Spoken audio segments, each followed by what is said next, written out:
Terima kasih untuk para hadirin yang telah ikut menyanyikan lagu Indonesia Raya. Untuk rangkaian acara selanjutnya, kita akan mendengarkan materi yang akan disampaikan oleh Bapak Jimmy Gani selaku founder dan CEO dari Orbitin. Untuk Pak Jimmy, waktu dan layar dipersilahkan. Terima kasih Mbak Reza. Bismillahirrahmanirrahim. Assalamualaikum warahmatullahi wabarakatuh. Semangat pagi. Wah, kita masih terus pagi ya. Yang saya hormati Profesor Dr. Chandra Wijaya, Dekan Fakultas Ilmu Administrasi Universitas Indonesia, beserta seluruh jajaran Sivitas Akademika via UI. Yang saya hormati Pak Daniel Budiman, Wakil Presiden Direktur PT UPI Indo Jelly Gum. Yang saya hormati Ibu Dona Priyadi, Direktur Fiance dan Partners Consultant, dan juga sekaligus founder dari Kain Denim. Yang saya hormati Mas Rehan Darmawan, alumni via UI, dan founder RD Motorcars. Rekan-rekan, teman-teman yang saya banggakan, selamat siang dan salam sejahtera untuk kita semua. Pertama-tama, marilah kita panjatkan puji dan syukur kehadirat Allah SWT. Hari ini kita sama-sama bisa berkumpul untuk mendengarkan 3 speaker yang luar biasa. Ada tadi Pak Daniel Budiman, ada Mbak Dona Priyadi, ada Mas Rehan Darmawan, yang masing-masing nanti akan memberikan pandangannya dan juga pengalamannya dalam membuat bisnisnya masing-masing. Rangkaian acara ini merupakan rangkaian acara dalam Young Entrepreneurs Challenge yang diselenggarakan oleh Fakultas Ilmu Administrasi Universitas Indonesia bersama dengan Orbitin.id. YEC ini merupakan suatu kompetisi untuk para mahasiswa dan pemuda pada umumnya dalam rangka meningkatkan kapasitas mereka dalam berbisnis. Para finalis yang terpilih ide usahanya akan dilatih dan dimentor oleh para pakar bisnis untuk kemudian diorbitin. Acara ini didukung oleh UPI Indo Jelly Gum dan Bluebird. Terima kasih Pak Daniel Budiman. Pak Daniel ini spesial karena beliau Wakil Presiden Direktur dari UPI Indo Jelly Gum, sekaligus juga beliau komisaris juga di Bluebird. Jadi memainkan 2 peran, selain juga jabatan-jabatan beliau dan pengalaman beliau yang lainnya. Bapak-bapak, ibu-ibu hadirin sekalian, teman-teman yang saya banggakan, hari Jumat lalu via UI bersama dengan Orbitin meluncurkan satu buku, Jurus Jitu Anti Gagal UMKM, yang dituliskan bersama-sama oleh teman-teman mahasiswa pasca sarjana via UI. Buku ini nantinya akan digunakan sebagai panduan dalam rangka proses inkubasi yang akan dilakukan di dalam program YEC. Izinkan kami, karena baru minggu lalu, jadi itu acaranya via, izinkan kami untuk yang mungkin belum menonton, ini share video launching yang dimainkan minggu lalu, yang mana kita nantinya tentunya akan gunakan buku ini sebagai buku panduan.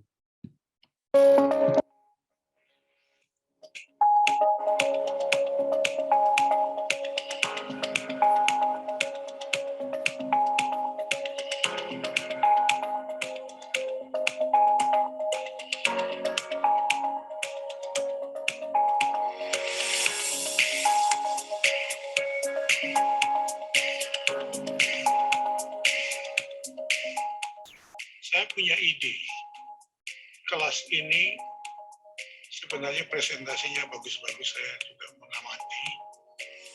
Bagaimana kalau bisa dibikin satu buku sebagai kontribusi dari kelas ini sebelum mengakhiri studinya. Jadi case-case-nya itu bisa masuk, case-case yang kemarin dipresentasikan, seperti pembicaranya Pak Jimmy hari ini.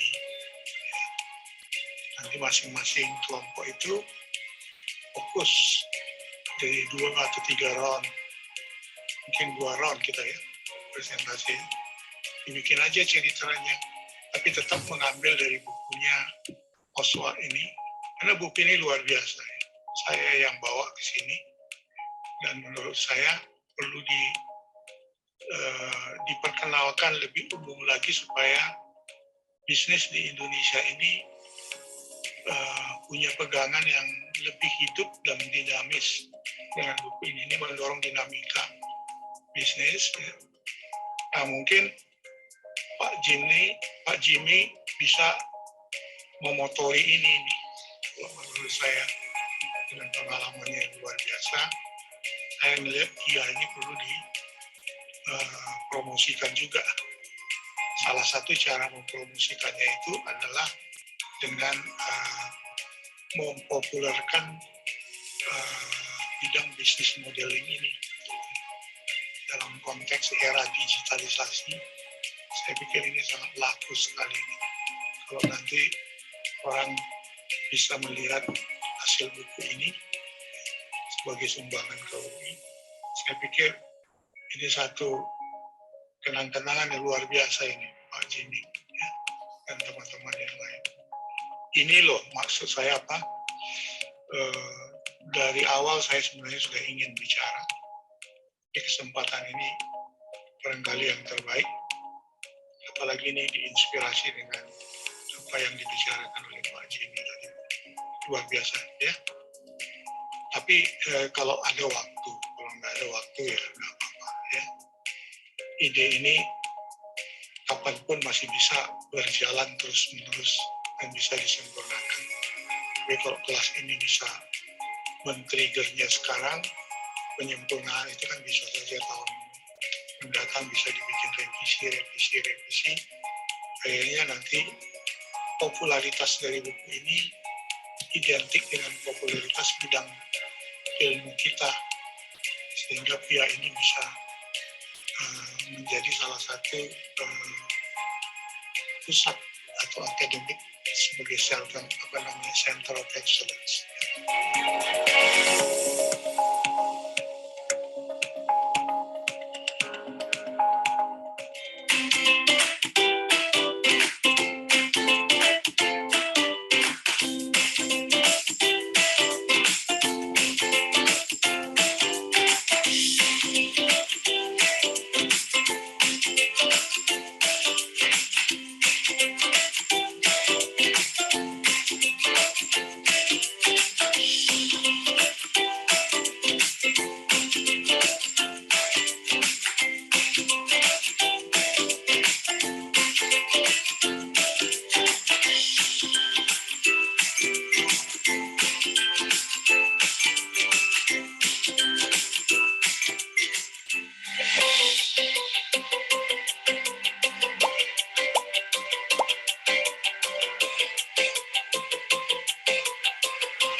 Kami mengucapkan selamat dan sukses untuk Dies Natalis ke-7 Fakultas Ilmu Administrasi Universitas Indonesia.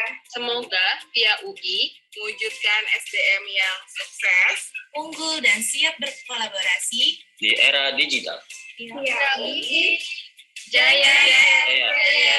jaya.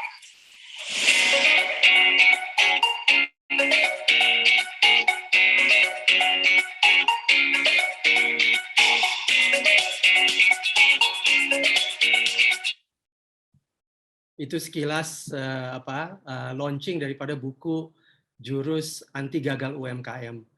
Tentu ini merupakan satu hal yang membahagiakan kami, tapi juga sekaligus menyedihkan. Karena seperti yang teman-teman lihat tadi, Profesor Dr. Ferdinand Saragi menyampaikan ide itu pada tanggal 5 Oktober 2021, yang kemudian kami tangkap bukan sebagai founder Orbitin, tapi sebagai mahasiswa Fakultas Ilmu Administrasi S3 di UI. Jadi beliau menyebut nama kami dan beberapa kali, dan beliau minta untuk dibuatnya buku tersebut. Dan alhamdulillah memang kami siapkan untuk memberikan satu surprise kepada beliau.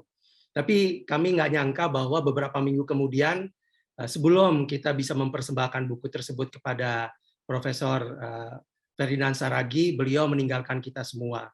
Beliau wafat dalam kondisi sakit, sehingga kami tidak bisa menyerahkan secara langsung. Tapi mudah-mudahan buku ini juga menjadi satu persembahan beliau untuk masyarakat Indonesia, dan kita tentunya sangat senang bisa mempersembahkan dengan mendedikasikan buku ini untuk beliau. Mudah-mudahan nanti buku ini seperti yang tadi beliau sampaikan menjadi satu bukan saja kebanggaan, tapi juga satu hal yang nantinya bermanfaat bagi masyarakat Indonesia, terutama untuk UMKM. Bapak-bapak, ibu-ibu hadirin sekalian, jadi seperti yang tadi kami sampaikan, YEC ini masih menunggu untuk teman-teman para pemuda, para mahasiswa untuk memasukkan ide bisnisnya. Kami masih menunggu hingga tanggal 11 April untuk teman-teman submit ide bisnisnya di web orbitin.id. Jadi nanti tentunya panitia akan memilih ide-ide yang terbaik untuk menjadi finalis, dan para finalis ini nanti akan dilatih, di-coach, di-mentor oleh para pakar sehingga mereka bisa diorbitin. Dan kita tentunya berharap semakin banyak yang memasukkan, semakin berkualitas juga ide-ide bisnisnya. Saya juga dalam kesempatan ini ingin mengaturkan mohon maaf lahir dan batin menjelang bulan suci Ramadan, untuk yang merayakan, untuk yang akan melaksanakan ibadah puasa, semoga puasa dan ibadah-ibadah lainnya dilancarkan dan juga diterima oleh Allah SWT. Sekali lagi terima kasih untuk teman saya Pak Daniel, Bu Dona, dan juga Mas Rehan yang hari ini akan mencerahkan teman-teman dalam rangka YEC ini. Demikian Mbak Risa, wabillahi taufik wal hidayah. Wassalamualaikum warahmatullahi wabarakatuh. Baik. Waalaikumsalam warahmatullahi wabarakatuh. Terima kasih banyak kepada Bapak Jimmy atas sambutannya dan juga pemaparan videonya tadi yang luar biasa. Semoga teman-teman semua di sini bisa dapat makin semangat untuk mendapatkan ilmu di webinar pada hari ini. Baiklah, akhirnya kita akan sampai pada sesi yang kita tunggu-tunggu pada acara hari ini, yakni sesi webinar bersama dengan para pembicara kita yang luar biasa. Sebelumnya, izinkan saya untuk memperkenalkan moderator yang akan memandu jalannya webinar pada hari ini, yaitu Kak Memorianus Amazihono yang merupakan Operation Manager dari Orbitin. Tanpa berlama-lama lagi, akan langsung saja saya serahkan kepada Kak Memo. Untuk Kak Memo, waktu dan layar dipersilahkan.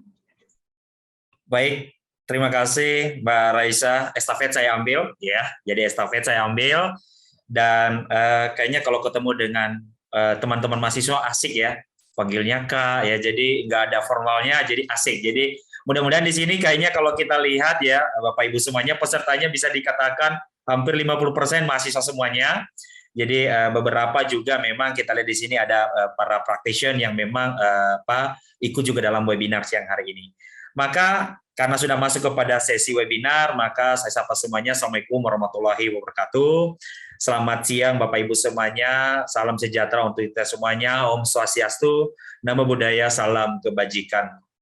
Yang terhormat pimpinan Fakultas Ilmu Administrasi Universitas Indonesia, dalam hal ini Prof. Chandra dan jajarannya, yang mungkin hadir di dalam webinar ini.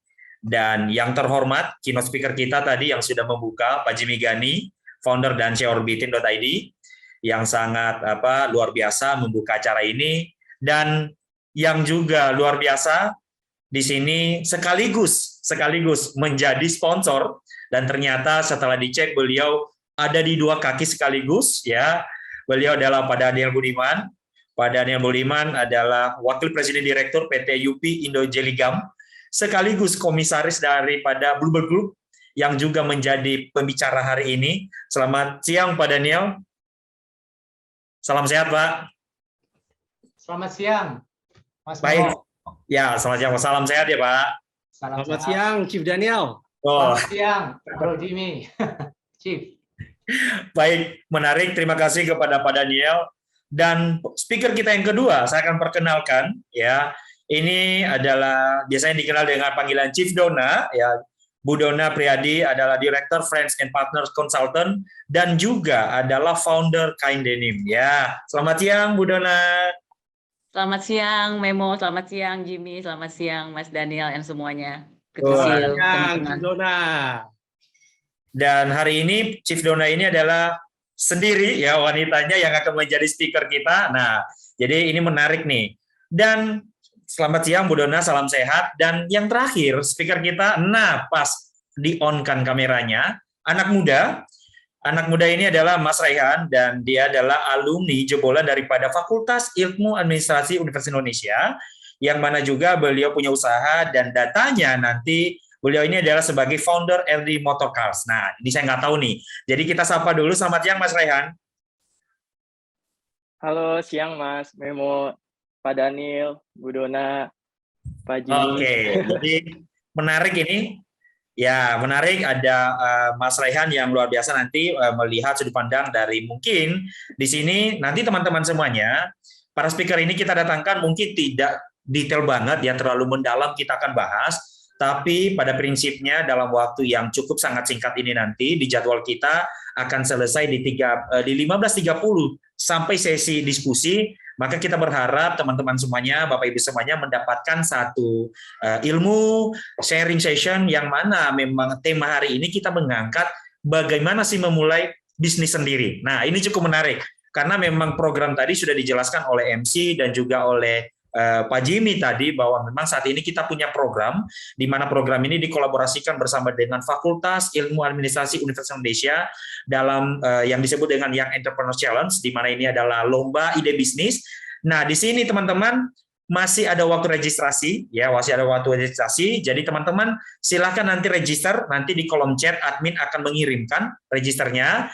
Di sana tidak dibatasi, free. Malahan teman-teman akan dibuka kesempatan untuk memenangkan hadiah, peluang untuk pitch kepada para investor, di coach, di mentoring, dilatih, sampai kurang lebih 3 bulan. Wah, keren. Jadi tunggu apa lagi teman-teman, benefitnya sangat luar biasa. Jadi 11 April itu sudah ditutup. Ya, jadi nah hari ini kita ingin mendapatkan sharing-sharing nih dari practitioner yang sudah memiliki bisnis, ada yang mungkin bisnisnya besar dari sudut pandang masing-masing. Nah, ayo kita kuliti masing-masing teman-teman.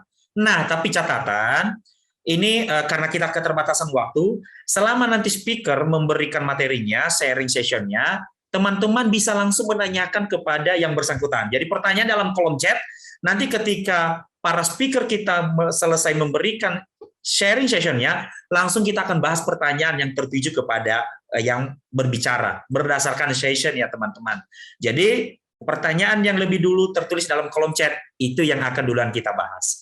Oke, jadi saya rasa itu cukup sudah menggambarkan webinar kita siang hari ini dan tidak menunggu waktu lama di rundown kita. Ternyata pengisi pertama kita ingin mengundang Chief atau Bapak Daniel Budiman menjadi speaker pertama untuk berbagi sharing session kepada kita semuanya. Kepada Pak Daniel Budiman, waktu dan tempat kami persilakan, Pak. Terima kasih Mas Memo. Selamat siang semuanya, dan pertama-tama saya mengucapkan untuk teman-teman, adik-adik yang merayakannya, selamat memasuki bulan suci Ramadan. Semoga puasanya berhasil dan sukses, dan maaf lahir dan batin. salam kepada Profesor Dr. Chandra Wijaya dan tim dari FIA UI, kemudian teman-teman dari Orbitin, kepada Mbak Dona, kepada Mas Rehan, dan kepada rekan-rekan dan adik-adik sekalian. Terima kasih, saya biasanya panggilnya Bro Jimmy nih, atau Chief Jimmy, jadi kita sudah kenal cukup lama karena Bro Jimmy juga perusahaan yang lain, Proven Force juga banyak bekerja sama dengan UP. Selama ini saya sangat kagum beliau waktu mulai bisnisnya pasti masih sangat muda ya, tapi bisa cepat sukses dan solid dan juga berkembang dengan hal-hal yang lain, dengan Orbitin ini luar biasa, dan tapi mau tetap memberi kepada yang lebih muda dan kepada negara dengan program YEC dan lain-lain ini. Saya terus terang senang sekali kalau bicara, saya jauh lebih senang bicara dengan yang muda-muda daripada yang lebih senior dari saya, terus terang, karena lebih dinamik dan buat saya bukan saja it's a two-way street gitu ya, bukan saja saya mengajari, tapi saya juga sebetulnya lebih sharing, tapi juga banyak belajar dari Anda karena tentunya masa depan bisnis, masa depan negara itu ada di tangan Anda dan juga banyak mempengaruhi tentunya bisnis-bisnis apapun yang kita jalankan. Mungkin pertama, jadi seperti Mas Memo tadi katakan, ini sebetulnya lebih sharing ya, mungkin pengalaman saya sendiri, mungkin sedikit nasihat, dan kemudian bisa langsung bertanya. Saya sudah minta izin kepada Chief Jimmy, saya minta maaf sekitar 2.40-an saya harus ke board meeting, tapi saya mulai saja. Mungkin untuk pertanyaannya atau temanya adalah how to start your own business ya.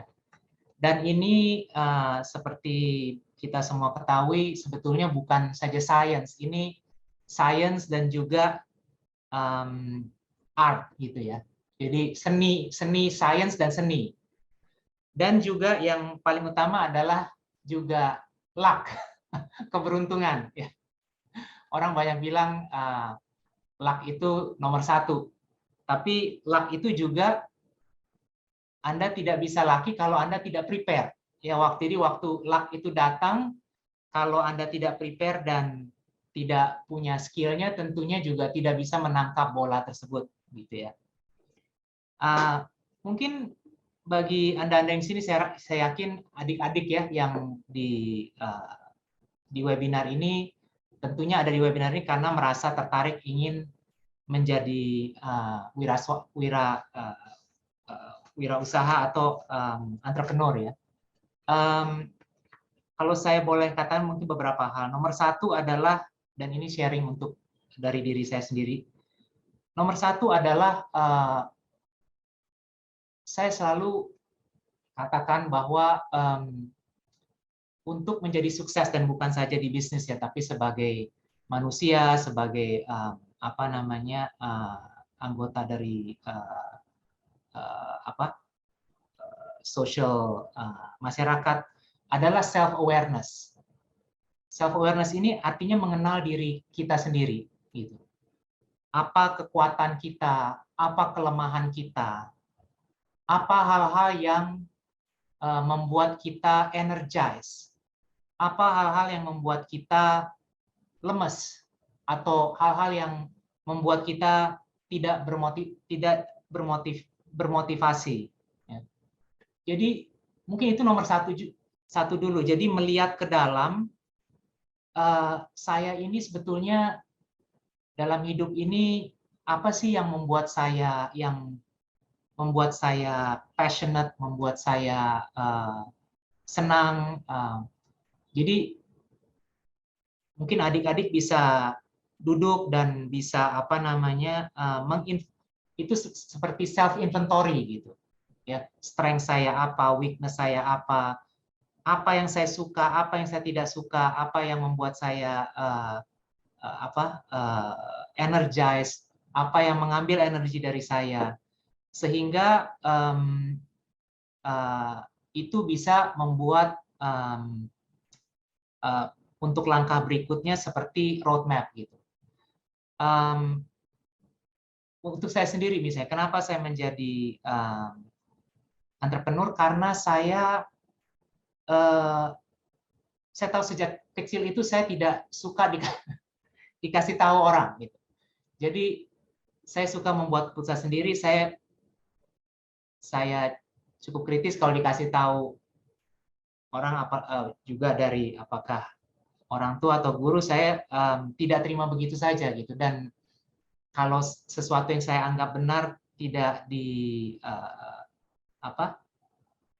itu membuat saya merasa terkungkung. Jadi saya merasa, waduh, kalau kayaknya saya mesti jadi entrepreneur nih. Kalau enggak, saya akan merasa terus terbatasi gitu ya. Karena freedom for me is number one gitu. Saya suka sekali kebebasan dalam menentukan apa yang saya mau lakukan. Gitu. Tapi saya juga satu hal yang saya merasa kelemahan ya adalah saya suka saya banyak sekali ide-ide tentang bisnis kreatif. Satu hal yang saya tidak suka adalah detail yang terlalu banyak.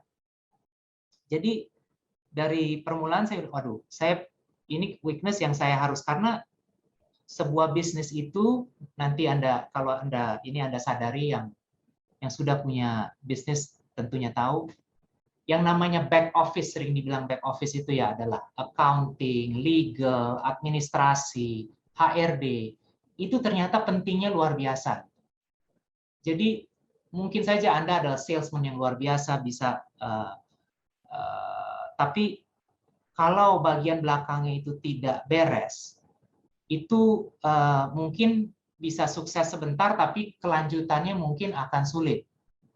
Nah, jadi saya tahu itu tadi self awareness itu self inventory untuk mengetahui hal-hal tersebut sehingga kedepannya strength saya bisa pakai, kekuatan saya bisa pakai, kelemahan harus saya tutupin bagaimana nih, gitu kan? Dan kemudian juga apa ambisi saya, visi saya untuk hidup ini dan untuk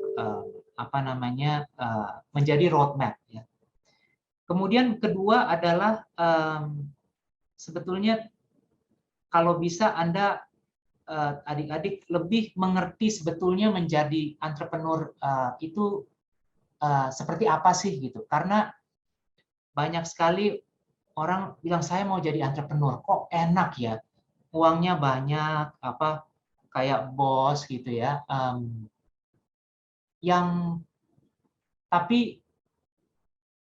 itu hanya satu bagian, dan kalau sukses ya, menjadi entrepreneur itu banyak sekali sisi-sisinya gitu, yang pusingnya juga, yang pengorbanan yang harus dilakukan, kerja keras dan hal-hal yang lain-lain. Jadi saya anjurkan mungkin kalau bisa bicara dengan teman-teman atau kenalan orang tua yang punya bisnis sendiri, cari waktu dengan mereka, berbicara bagaimana sih prosesnya, seperti apa sih, pusingnya apa, plus minusnya apa gitu. Karena banyak yang saya lihat mau jadi entrepreneur itu hanya lihat yang glamournya saja, kan sebetulnya banyak hal-hal yang juga pengorbanan dan hal-hal yang kerja keras dan hal-hal lain yang juga tidak glamour gitu. Jadi bicara dengan orang-orang yang sudahnya sehingga Anda bisa lebih mengerti, dan Anda bisa juga decide, dengan keadaan ini saya tetap mau menjadi entrepreneur, atau mungkin waduh kayaknya mungkin saya kurang cocok ya hal-hal tersebut. Kemudian ketiga adalah selalu ini yang mungkin yang paling sulit adalah coming up with the business ideas gitu ya. Dan again, ini adalah art, jadi bukan science.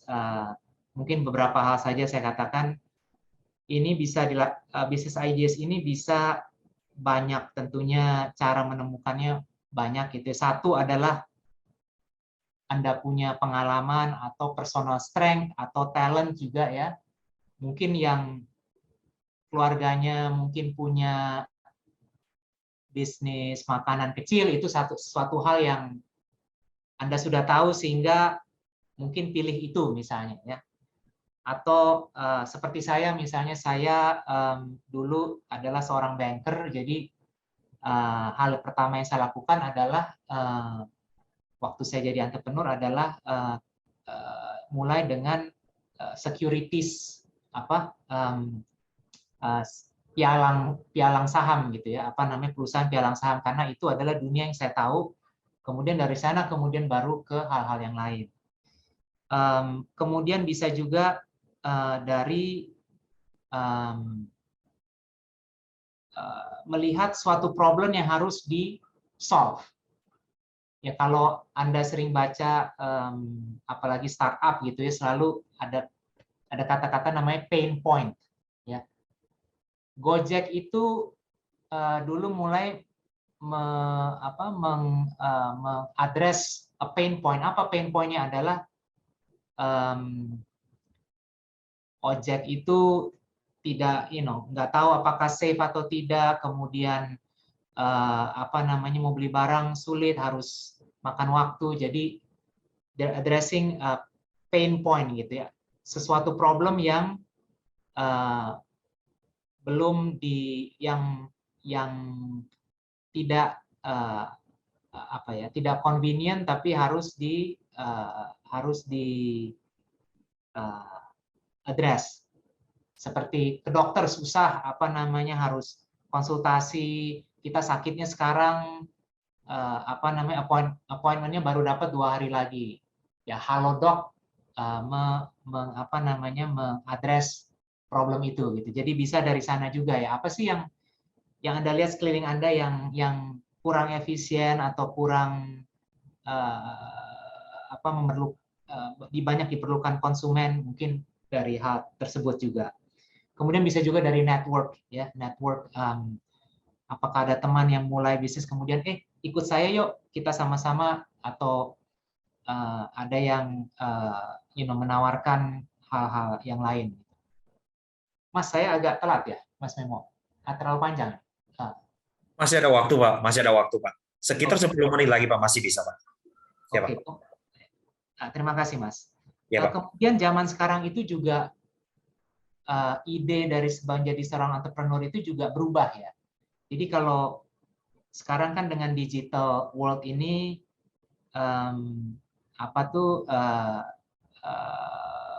banyak yang namanya gig economy itu ya. Jadi menjadi freelancer lah basically ya. Dan itu bisa saja cukup menguntungkan juga ya. Ya, tentunya dari yang level bawah adalah menjadi pengemudi, menjadi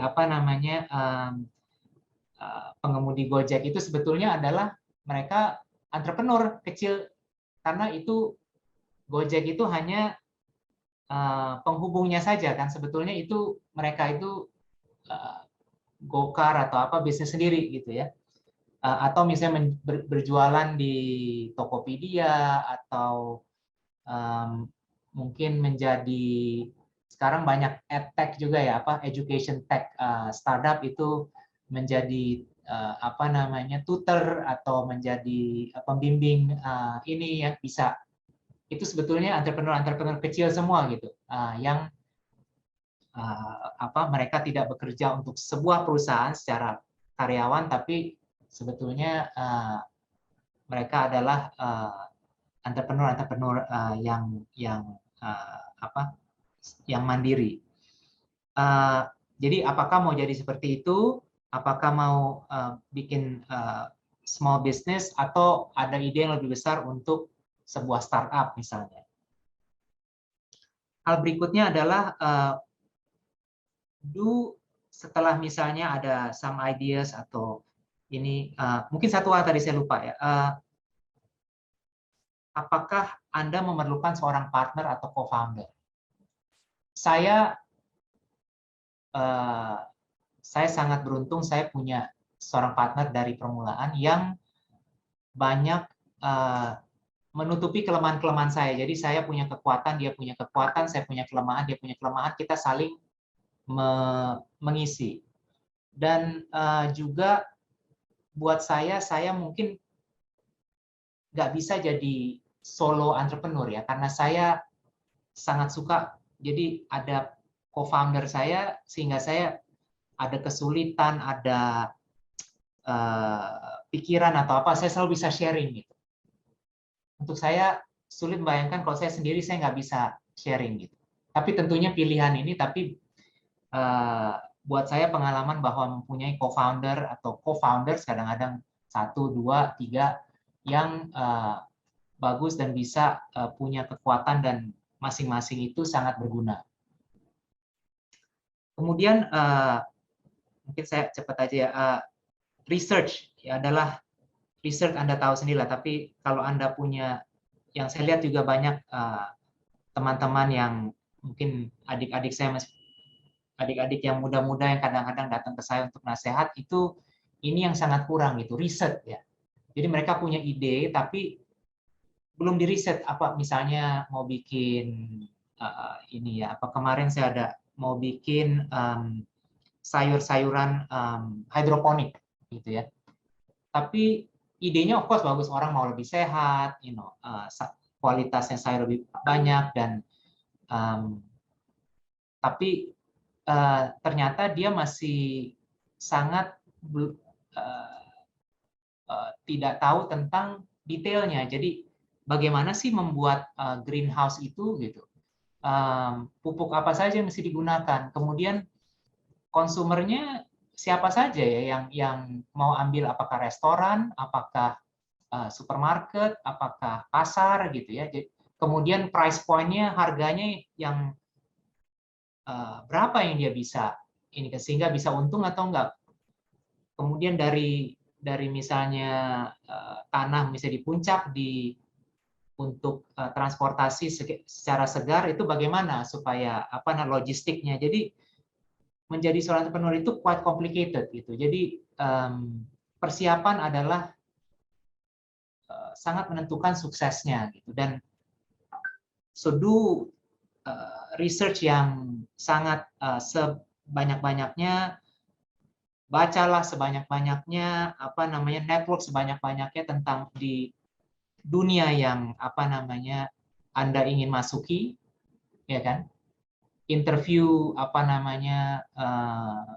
minta waktu ke jadi persiapan itu sehingga tahu, wah market ini yang saya ingin masuki itu, ini kesempatannya, ini tantangannya, ini kompetisinya, ini regulasinya, government regulasinya, segala macam.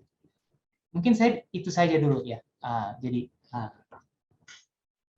Baik, terima kasih Pak Daniel yang luar biasa, teman-teman semuanya, Bapak Ibu juga yang sudah bergabung ya.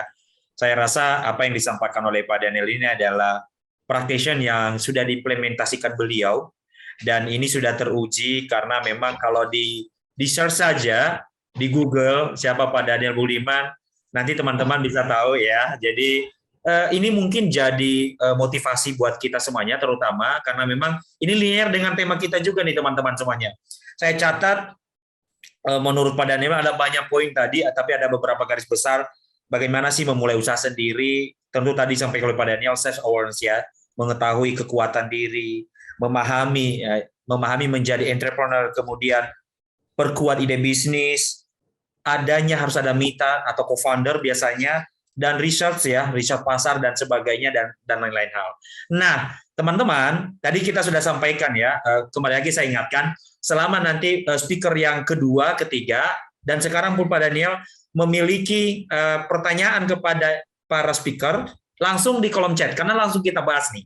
Nah, jadi karena Pak Daniel sudah selesai sessionnya, sambil menunggu pertanyaan teman-teman, mungkin ada satu pertanyaan ini dari saya langsung, Pak, karena saya juga masih muda, Pak. Saya juga masih muda. Ya, dream saya juga saya ingin seperti Bu Dona, Mas Raihan, Pak Daniel, Pak Jimmy, karena tentunya saya juga memiliki entrepreneur, jadi memiliki mindset juga untuk jadi pengusaha, Pak.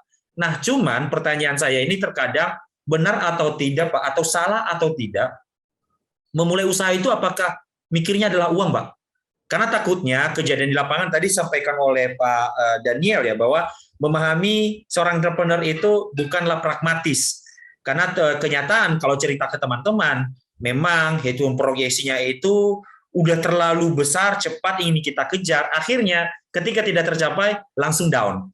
Kita sudah kayaknya bukan prosesnya tidak seperti ini. Jangan sampai kita berlanjut terus nanti rugi. Nah, mindset itu salah atau bagaimana Pak ketika membangun usaha sendiri, Pak? Mungkin mohon izin Pak dari saya, Pak. Terima kasih, Pak.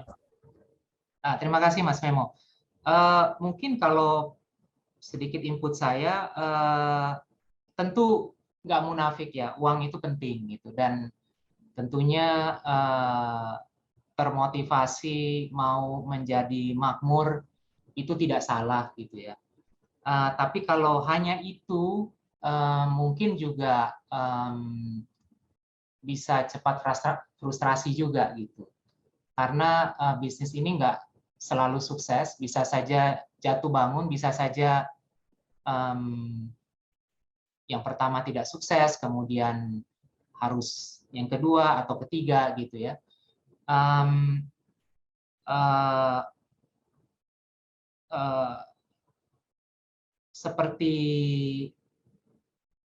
Jadi maksud saya mungkin idealnya sih bukan hanya uang yang dicari, tapi juga self actualization itu loh, yang seperti saya bilang, saya itu orangnya ingin free dan saya kreatif, saya pengen melakukan banyak hal yang saya tidak usah minta approval kiri kanan gitu ya. Dan buat saya itu salah satu yang membuat saya happy menjadi entrepreneur gitu. Of course uangnya juga penting sekali gitu ya. Tapi kalau hanya fokusnya uang nanti bisa dua hal. Satu adalah bisa cepat frustrasi, kedua adalah menghalalkan segala jalan gitu ya. Dan saya memang lihat, kalau boleh saya saya juga punya anak umur 20-15. Memang generasi mungkin tambah dan memang begini, bukan salah atau bukan benar ya, tapi memang ekspektasinya adalah lebih immediate, semuanya immediate gitu sekarang ya. Jadi wah, saya mau sukses itu setahun harus sukses gitu. Kalau mungkin generasi saya adalah lebih ya ininya lebih runway-nya lebih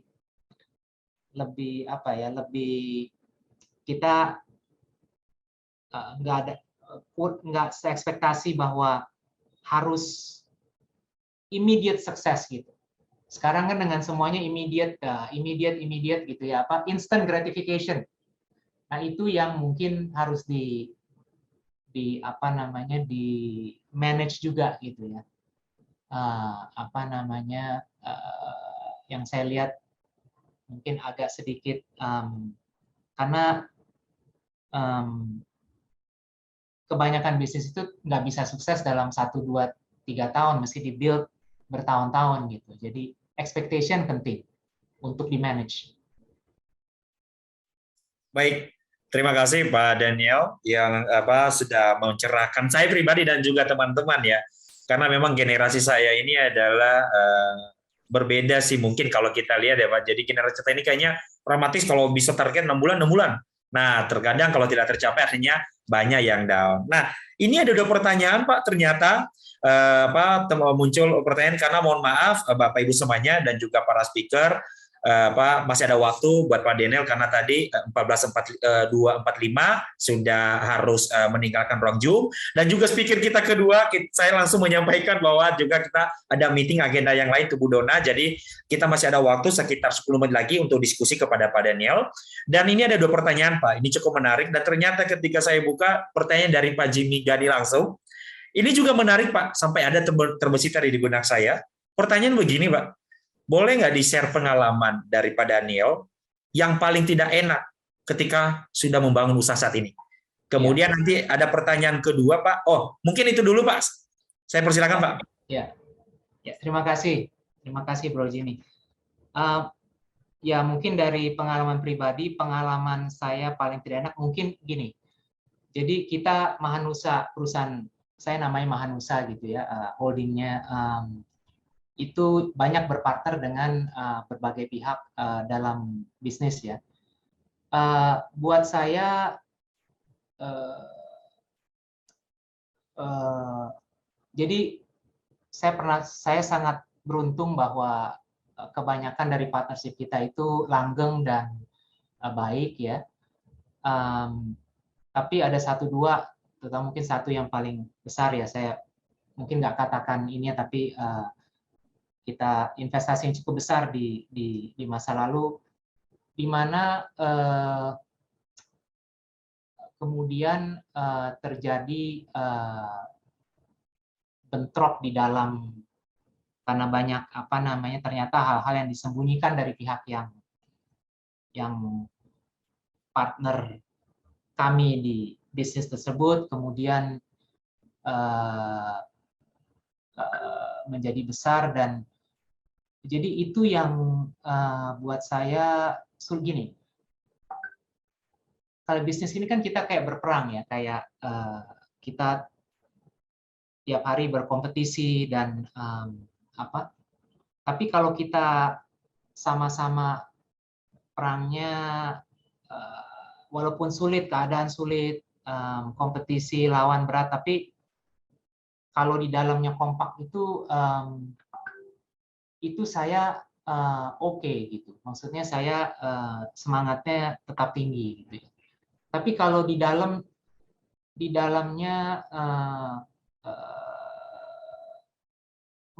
sudah tidak kompak dan tidak percaya satu sama lain, atau ada keinginan untuk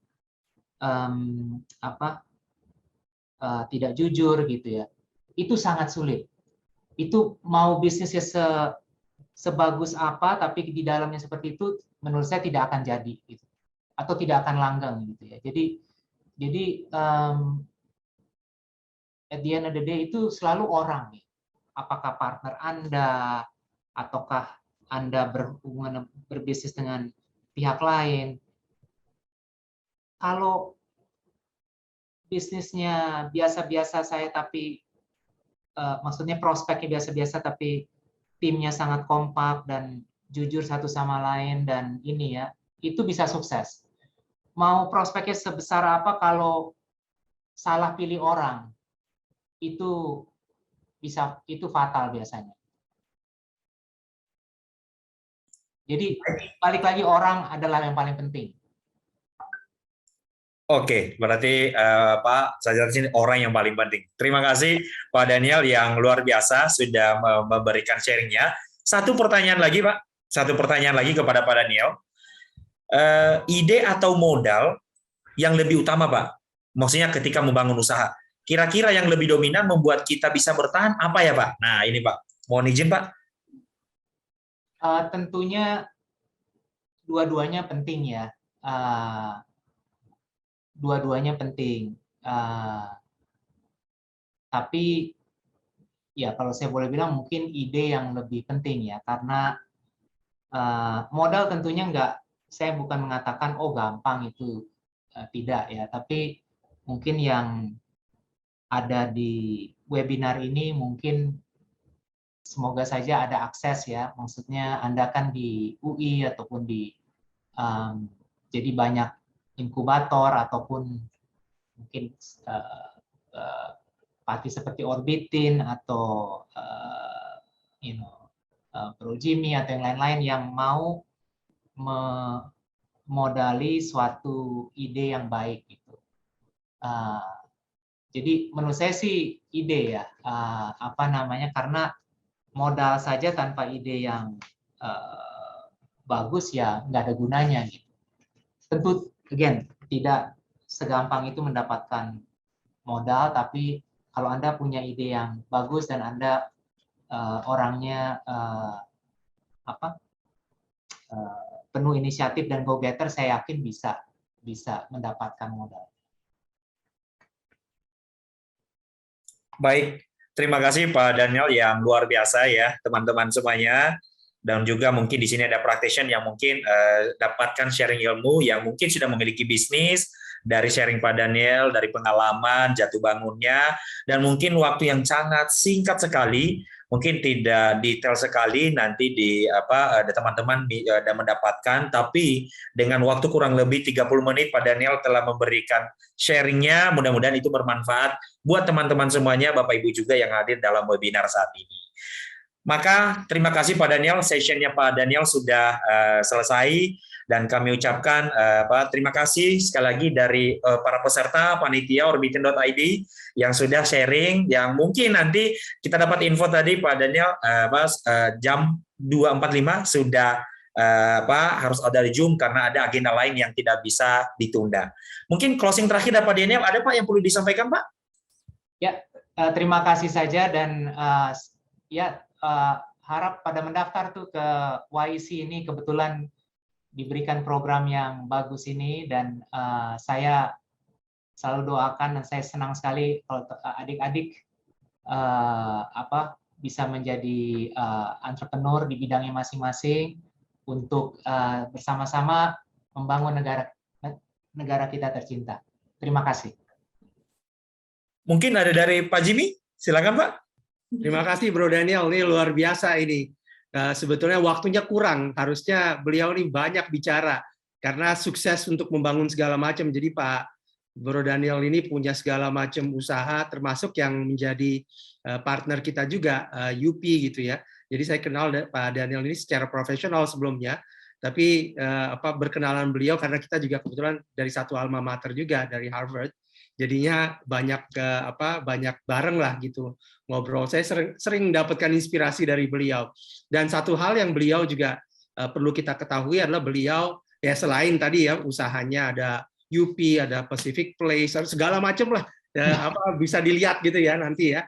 Tapi beliau ini juga salah satu angel investor yang luar biasa, tergabung dalam beberapa komunitas dan beliau tadi senang sama anak muda gitu ya. Kita harapkan tentunya kita bisa terus bergandengan tangan nih Bro Daniel untuk membangun anak-anak muda zaman sekarang luar biasa gitu ya. Kita lihat di lingkungan kita aja sayangnya banyakan itu terinspirasi waktu mereka kuliahnya di luar gitu ya. Kayak Bro Nadim gitu kan, Bro ruang guru gitu kan, itu kan dari Harvard gitu ya. Tapi saya rasa dari UI, dari ITB, dari BINUS, dari IPMI, dari President University, dari UNPAD, ini banyak sekali gitu. Nah kita coba bisa Chief, bisa itu ya? Nah, bisa.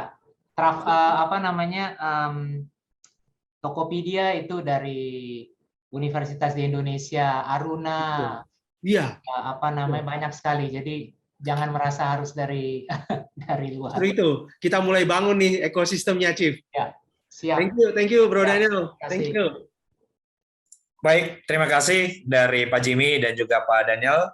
Jadi mohon izin kita akan lanjut Pak kepada speaker kita yang kedua. Yang ini juga luar biasa. Ini juga bisa kita kenal dengan namanya Chief Dona. Ya, Chief Dona ini tadi saya jelaskan. Mungkin sedikit saya kenalkan lagi. Chief Dona ini adalah atau Bu Dona. Ini adalah Director Friends and Partner Consultant dan juga punya usaha. Beliau adalah founder Kindeni. Nah, jadi tidak menunggu waktu lama. Waktu sharing sessionnya kita persilahkan kepada Bu Dona. Silakan Chief. Yes, terima kasih, jadi malu nih dipanggil Chief nih gara-gara Pak Jimmy nih. Kita sama-sama di organisasi alumni Amerika Serikat, jadi panggilnya Chief terus ya. Tapi nama saya Dona Priadi. Terima kasih banyak semuanya, Sivitas Akademika via UI, Jimmy Orbitin dan juga Mas Daniel, Mas Rehan, kemudian Mas Memo. Senang sekali saya berada di sini. Perkenalkan, nama saya Dona Priadi. Ya, saya masih sampai saat ini masih bekerja di konsultan Public Affairs dan Government Affairs, ya, Public Policy and Government Affairs yang namanya Friends and Partner di Indonesia. Akan tetapi saya juga memberanikan diri memulai untuk mendirikan bisnis di tahun yang lalu. Belum banyak nih pengalamannya, tidak seperti Mas Daniel. baru mulai tahun lalu, yaitu bisnis denim yang namanya Kind Denim. Sebenarnya yang mau saya bicarakan kayaknya udah diborong semua nih sama Mas Daniel tadi. All of the important things. Jadi please teman-teman semua, kalau Mas Daniel tadi senang sama anak muda, kalau saya selalu ngaku masih muda. Apalagi bisnisnya denim yang memang khas anak muda dan juga buat semua orang yang berjiwa muda gitu ya. Jadi saya ceritain sedikit ya kenapa saya memulai bisnis ini, padahal saya adalah seorang wanita bekerja yang selama karir saya sampai saat ini bekerja di beberapa perusahaan multinasional dan juga pernah di BUMN juga. Jadi saya tuh sebenarnya pencinta local fashion. Fashion buatan Indonesia. Jadi kemanapun saya pergi selama karir saya, mau saya meeting di dalam negeri, luar negeri, webinar, seminar, saya selalu menggunakan baju-baju dari local designer, Indonesian designer. Nggak selalu harus batik atau tenun, apapun ya yang memang menurut saya tidak kalah bagusnya dengan merek-merek brand-brand luar negeri gitu ya. Jadi selalu saya gunakan, saya pakai sendiri nih selama saya bekerja ke kantor ataupun meeting dan sebagainya. Dan saya memang mempunyai secret passion lah ya di fashion gitu. Saya selalu ingin tampil cocok, tampil representatif gitu ya. Dan itu sangat-sangat perlu untuk bisnis juga gitu ya. Jadi saya pikir kenapa saya nggak coba bikin my own brand gitu ya di fashion gitu. Memang udah lama saya kepengen seperti itu, cuman mungkin karena selalu sibuk banget di kantor selama ini, sampai sekarang sih masih sibuk ya, tapi saya pikir kalau nggak dimulai kapan lagi gitu ya. Jadi dan juga dari saya berada di sini karena power of networking juga yang memang harus dijadikan catatan juga nih buat teman-teman nih. Network itu sangat amat penting. Itu akan membantu dalam bisnis apapun, not only bisnis tapi juga karir gitu. Jimmy dan saya bertemu ketika kami sama-sama masih kuliah di San Francisco dulu di Permias ya, perkumpulan mahasiswa, sampai lebih dari 30 tahun, enggak 30 tahun ya Jim, ketahuan umurnya. Jangan dibocorin, jangan dibocorin. Jangan dibocorin ya. Sampai sekarang kami masih berteman baik. Jadi memang power of networking itu sangat amat perlu. Jadi mulai dari sekarang, mulai dari muda, teman-teman siapapun bergaulah dengan siapa saja. Karena networking itu will help you in any situation. Ini camkan, ini benar-benar any situation ya. Jadi benar-benar harus dimulai dari sekarang. Oke, so saya karena saya suka dengan fashion dan saya anak jeans ya. Jadi saya dulu berkuliah S1 saya di ITB di Bandung. Setiap hari saya pakai jeans. Teman-teman semua pada pakai jeans, atasnya pasti kalau nggak t-shirt kotak-kotak flanel gitu ya. Pokoknya keren banget deh gitu. Jadi saya memang dari dulu memang senang sekali sama jeans. Dan saya juga hobinya berolahraga dan segala sesuatu yang organik gitu ya. Jadi dari segi makanan dan lain-lain. Dan saya juga sangat berusaha untuk bisa melakukan aktivitas yang cinta bumi, save the environment, kayak mengurangi plastik, membawa tumbler sendiri, apapun lah ya. Gitu. Jadi saya pikir saya ingin sekali mempunyai brand denim karena saya senang sekali sama denim. Tetapi yang sustainable, karena belum ada local brand Indonesia yang eco-friendly dan sustainable dari segi jeansnya. Karena mungkin teman-teman juga tahu dari washing dari jeans itu banyak sekali mencemari sungai-sungai gitu ya, dan kemudian bahan-bahannya juga banyak yang tidak environmentally friendly gitu. Jadi itulah yang membuat saya kepengen mulai untuk membangun brand saya yang namanya adalah Kind Denim. Jadi ada itu latar belakangnya ya. Ada 7 hal yang menurut saya sangat penting saya share untuk teman-teman semua mengenai how to start your own business. Nomor 1 adalah brand dan value dari brand tersebut gitu. Ide udah pasti tadi udah diceritakan oleh Mas Daniel. Ide udah harus ada duluan gitu. Makanya saya pikir saya pengen membuat apa karena saya suka fashion.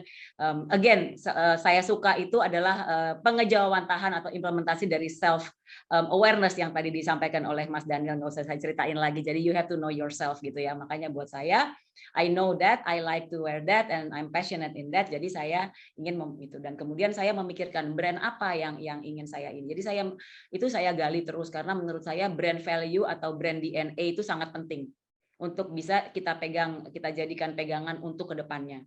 gitu. Makanya saya membangun brand yang namanya Kind. Kind itu KIND ya, baik.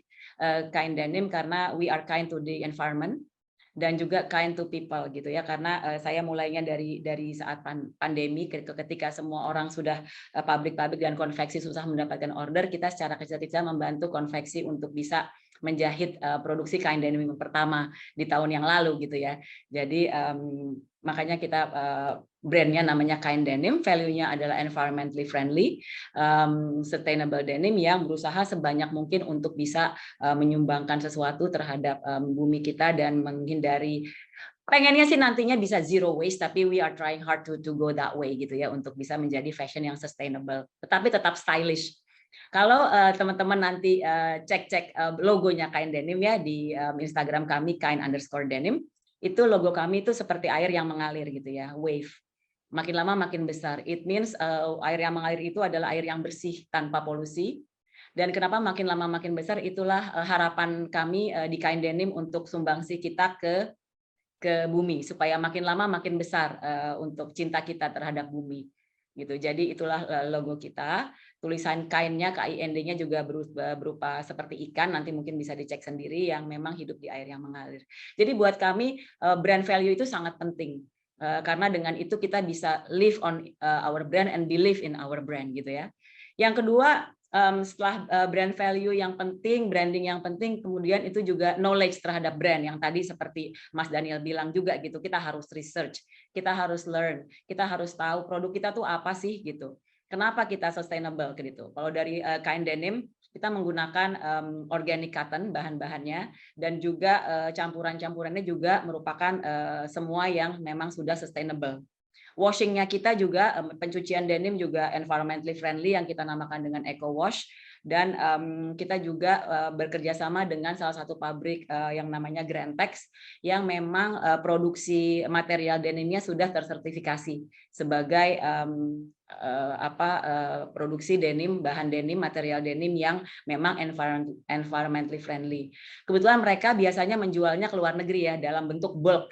Jadi tidak diproduksi di Indonesia karena untuk konveksi besar di Indonesia mereka belum terlalu belum terlalu mengenal sustainability, karena memang agak lebih harganya, cost-nya lebih sedikit dibanding dengan regular denim gitu. Tetapi kami karena memang kita tidak hanya menjual denim tapi ingin juga menjual value dan pergerakan gitu ya. Kalau bukan dari kita sendiri, kapan lagi gitu untuk memilih baju atau fashion yang memang eco-friendly gitu. Jadi knowledge ataupun learning itu kita harus lakukan terus, research terus gimana caranya kita bisa mengerti produk denim, bagaimana bisa menggunakan cara-cara produksi yang eco-friendly, dan juga waste-nya harus diapain, itu kita harus juga belajar gitu ya dari segi knowledge and learning. And if you want to start your own business, jangan berhenti belajar tentang produk-produk ataupun service ataupun apapun yang ingin dijadikan bisnis teman-teman semua. Kemudian yang udah pasti nomor 3 adalah passion ya. Kalau kita aja nggak yakin, kita tidak semangat dengan bisnis kita gitu ya, siapa lagi yang mau gitu ya. Jadi we have to be passionate in our business gitu. Makanya self awareness itu sangat penting dari awal.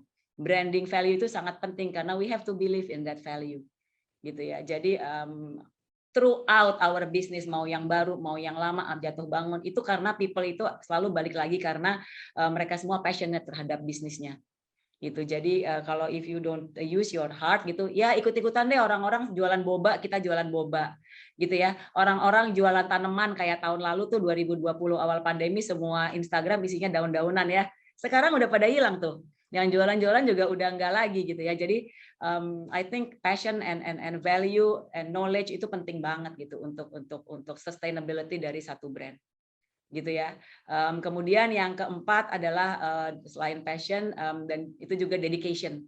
Jadi jangan nyerah gitu ya. Kita harus berdedikasi. Kalau memang you believe in your brand, believe in your business gitu ya. Gimana kita bisa memajukan bisnis kalau sebentar-sebentar kita udah down gitu. Udah pasti jatuh bangunnya pasti ada. Even sekaliber Mas Daniel juga pasti beliau mengalami masa-masa, ataupun Pak Jimmy mengalami masa-masa yang aduh kenapa nih begini tidak sesuai ekspektasi kita, manage expectation, tapi again with dedication sama passion itu hopefully bisa jadi penyemangat bahwa hey, let's make this happen gitu. Itu yang keempat. Saya coba cepat aja. Yang kelima itu menurut saya adalah innovation. Jadi dalam produk kita jangan stuck terhadap denim. Misalnya kalau kayak saya gitu, jeans fit saya yang pertama kali keluar tahun lalu itu semua modelnya standard gitu ya. Jadi kayak ada yang skinny. By the way, kain denim is unisex karena hari gini fashion itu nggak bergender gitu ya. Jadi mau cowok, mau cewek, mau ragu-ragu silahkan pakai produk kain denim karena for us anybody can wear as long as you guys believe in eco-friendly denim karena it's so different gitu ya, fashion yang eco-friendly dengan fashion yang biasa gitu. Jadi value itu yang ingin kami sebarkan bahwa it's not only a brand but also eco-friendly brand gitu. Jadi memang innovation tuh harus ada. Jadi kita coba untuk membuat jenis model-model yang lain. Kemudian kita juga ada beberapa cara untuk bisa kayak bagaimana untuk bisa lebih sedikit pemakaian materialnya, menggunakan lagi daur ulang dan sebagainya. Jadi harus cari-cari hal-hal yang baru dalam bisnis kita. Kemudian yang paling penting juga adalah collaboration. Seperti tadi Mas Daniel, ini cocok nih aku nih ngobrol sama Mas Daniel. Udah ngomongin gig ekonomi gitu ya. Jadi collaboration itu meaning sebanyak mungkin collaboration itu adalah bagus. Kalau dulu ya semua orang ingin sendiri gitu ya, bekerja sendiri, saya harus punya ini. Kalau sekarang kita bisa ketemu dan partneran dengan teman-teman yang memang punya passion dan punya something yang bisa kita share gitu. Nah itu yang juga kita akan jalankan. Jadi kain denim berencana untuk berkolaborasi dengan desainer lokal. Sudah ada beberapa kali untuk bisa mengeluarkan produk-produk lokal yang tidak kalah dengan produk-produk yang lain gitu. Jadi dulu sebelum saya pakai kain denim juga kita sering beli merek-merek asing ya yang sudah ngetop-ngetop. Tapi sekarang udah lumayan banyak. Alhamdulillah selama setahun consumer base-nya kain denim udah pindah dari produk-produk asing ke jeans yang lokal karena to be honest produk-produk lokal tuh nggak kalah dan kalau bukan kita yang cinta terhadap produk lokal siapa lagi gitu ya. Jadi innovation and collaboration itu penting banget dan yang terakhir yang menurut saya paling penting adalah belief gitu ya. You have to believe in what you do. Jadi nggak usah keder.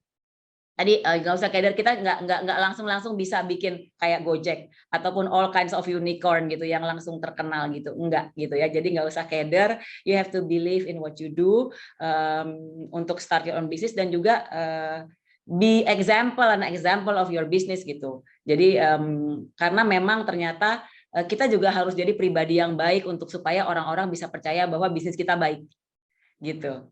Karena kalau kitanya juga sembarangan nggak percaya deh sama orang itu gitu misalnya.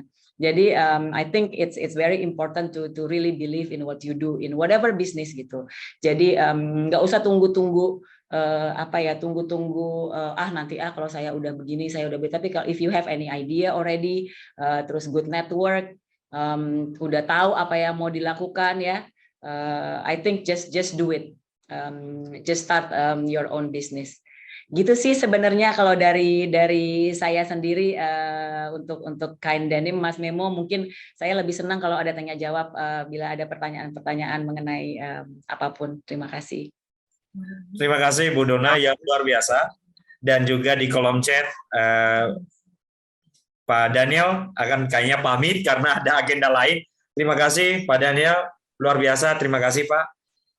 Baik, selanjutnya tentu ada pertanyaan Bu. Baru tadi dimulai langsung ada pertanyaan. Ya, jadi ini waktunya sekarang nih teman-teman semuanya bertanya kepada Bu Dona yang tadi memang saya catat ya ada beberapa dan itu ternyata dibuka bahwa bagaimana supaya memulai usaha itu adalah yang ternyata garis besarnya harus dimulai dari networking ya. Jadi networking dan juga ditutup dengan tadi innovation dan kolaborasi jadi bagian daripada semuanya itu adalah networking dan akhirnya Bu Dona muncul satu pertanyaan nih Bu di kolom chat. Nah, ini ada satu pertanyaan dari teman-teman semuanya. Kalau masih ada pertanyaan kepada Bu Dona, dipersilakan masih ada waktu.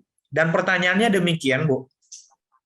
Ini dari account daripada namanya Fadli ya. Fadli dia menanyakan bahwa bagaimana caranya membangun networking ketika kita adalah seorang introvert? Wah, ini udah berbicara introvert, Bu.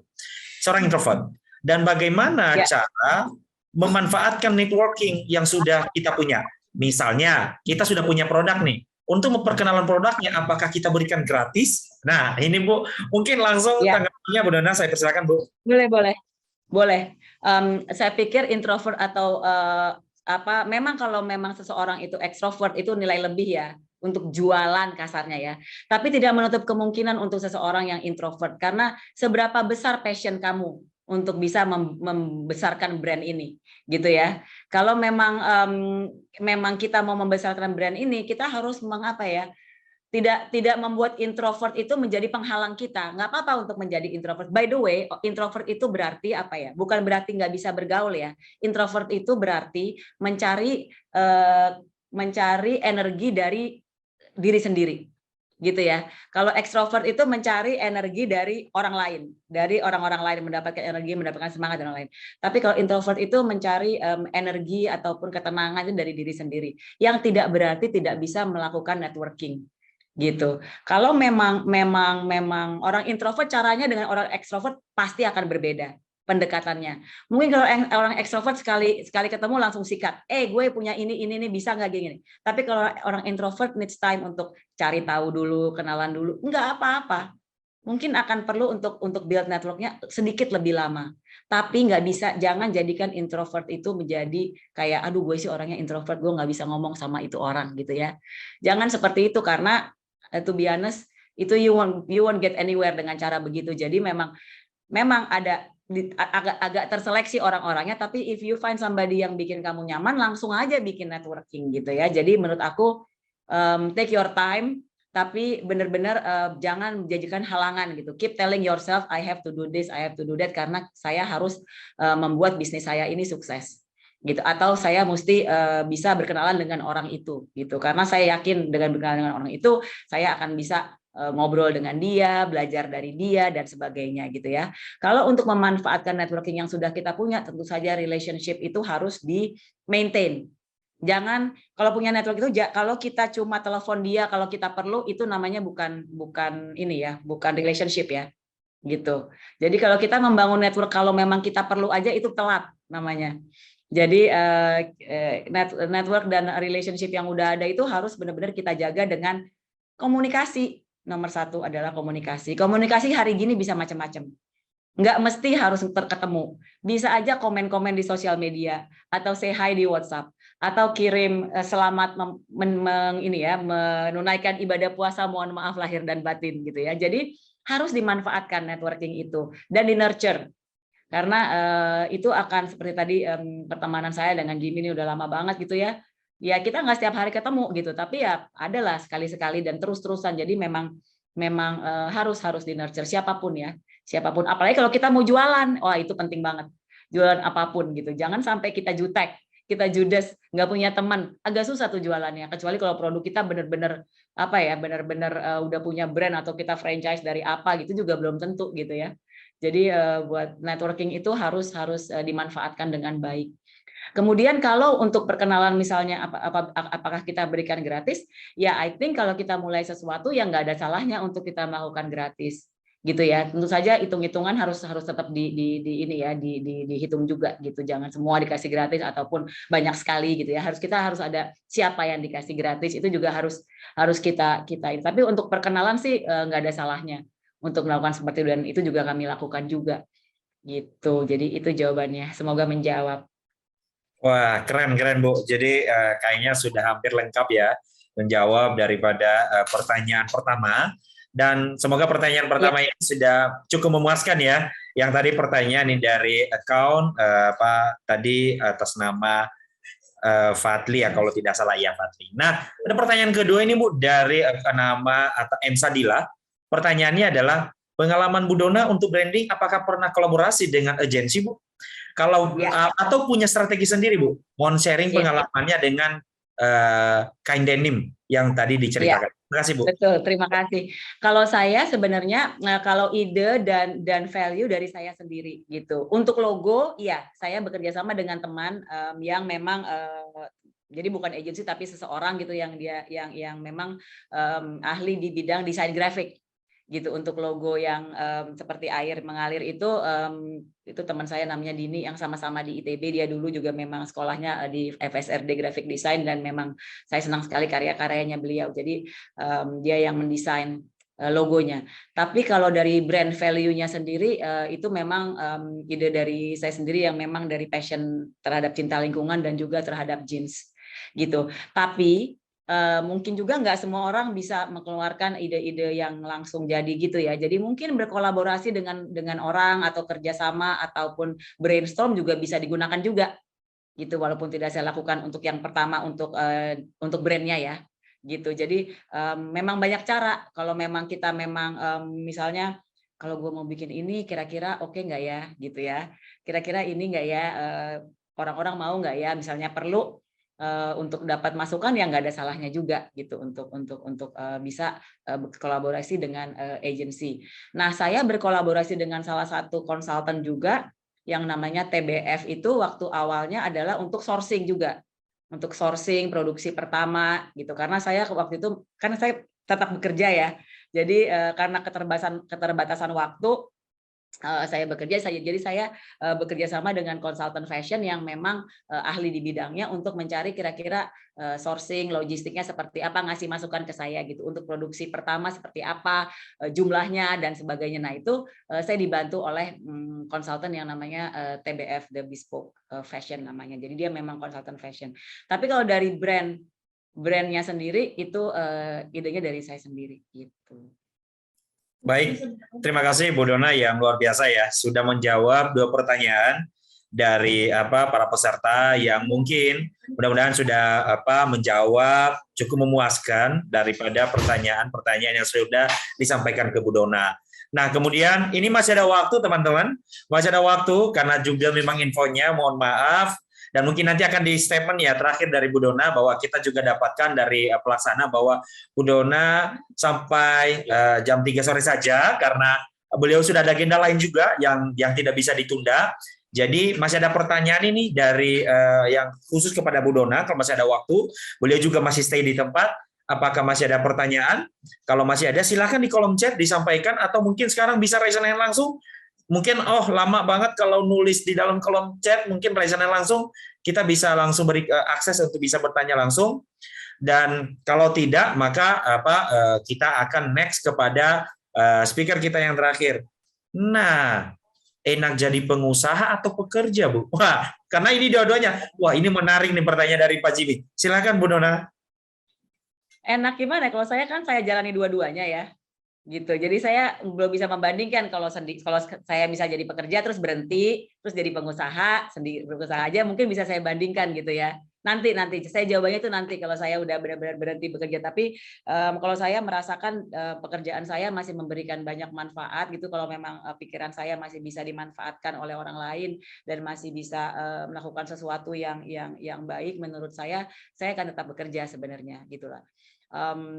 Jadi tapi saya juga ingin menyiapkan sesuatu untuk nanti kalau memang ternyata kan bekerja nggak bisa selamanya juga gitu. Jadi makanya dan ini adalah merupakan passion saya yang menurut saya bisa saya tekuni untuk waktu yang lebih lama. Jadi kalau enak jadi pengusaha atau pekerja ya nanti mungkin jawabannya kalau udah saya berhenti jadi pekerja nih. Oke, berarti sekarang dua-duanya sama-sama enak Bu ya, dijalanin usaha juga ya. Dijalanin betul juga ya. Oke. Baik, terima kasih. Wah, ini langsung raise hand ya. Oke, jadi boleh silakan Mbak Siti Mariam. Ya, Mbak Siti mungkin host bisa membantu ya. Bisa langsung mungkin langsung menyampaikan pertanyaan. Bisa diberi akses untuk bisa berbicara.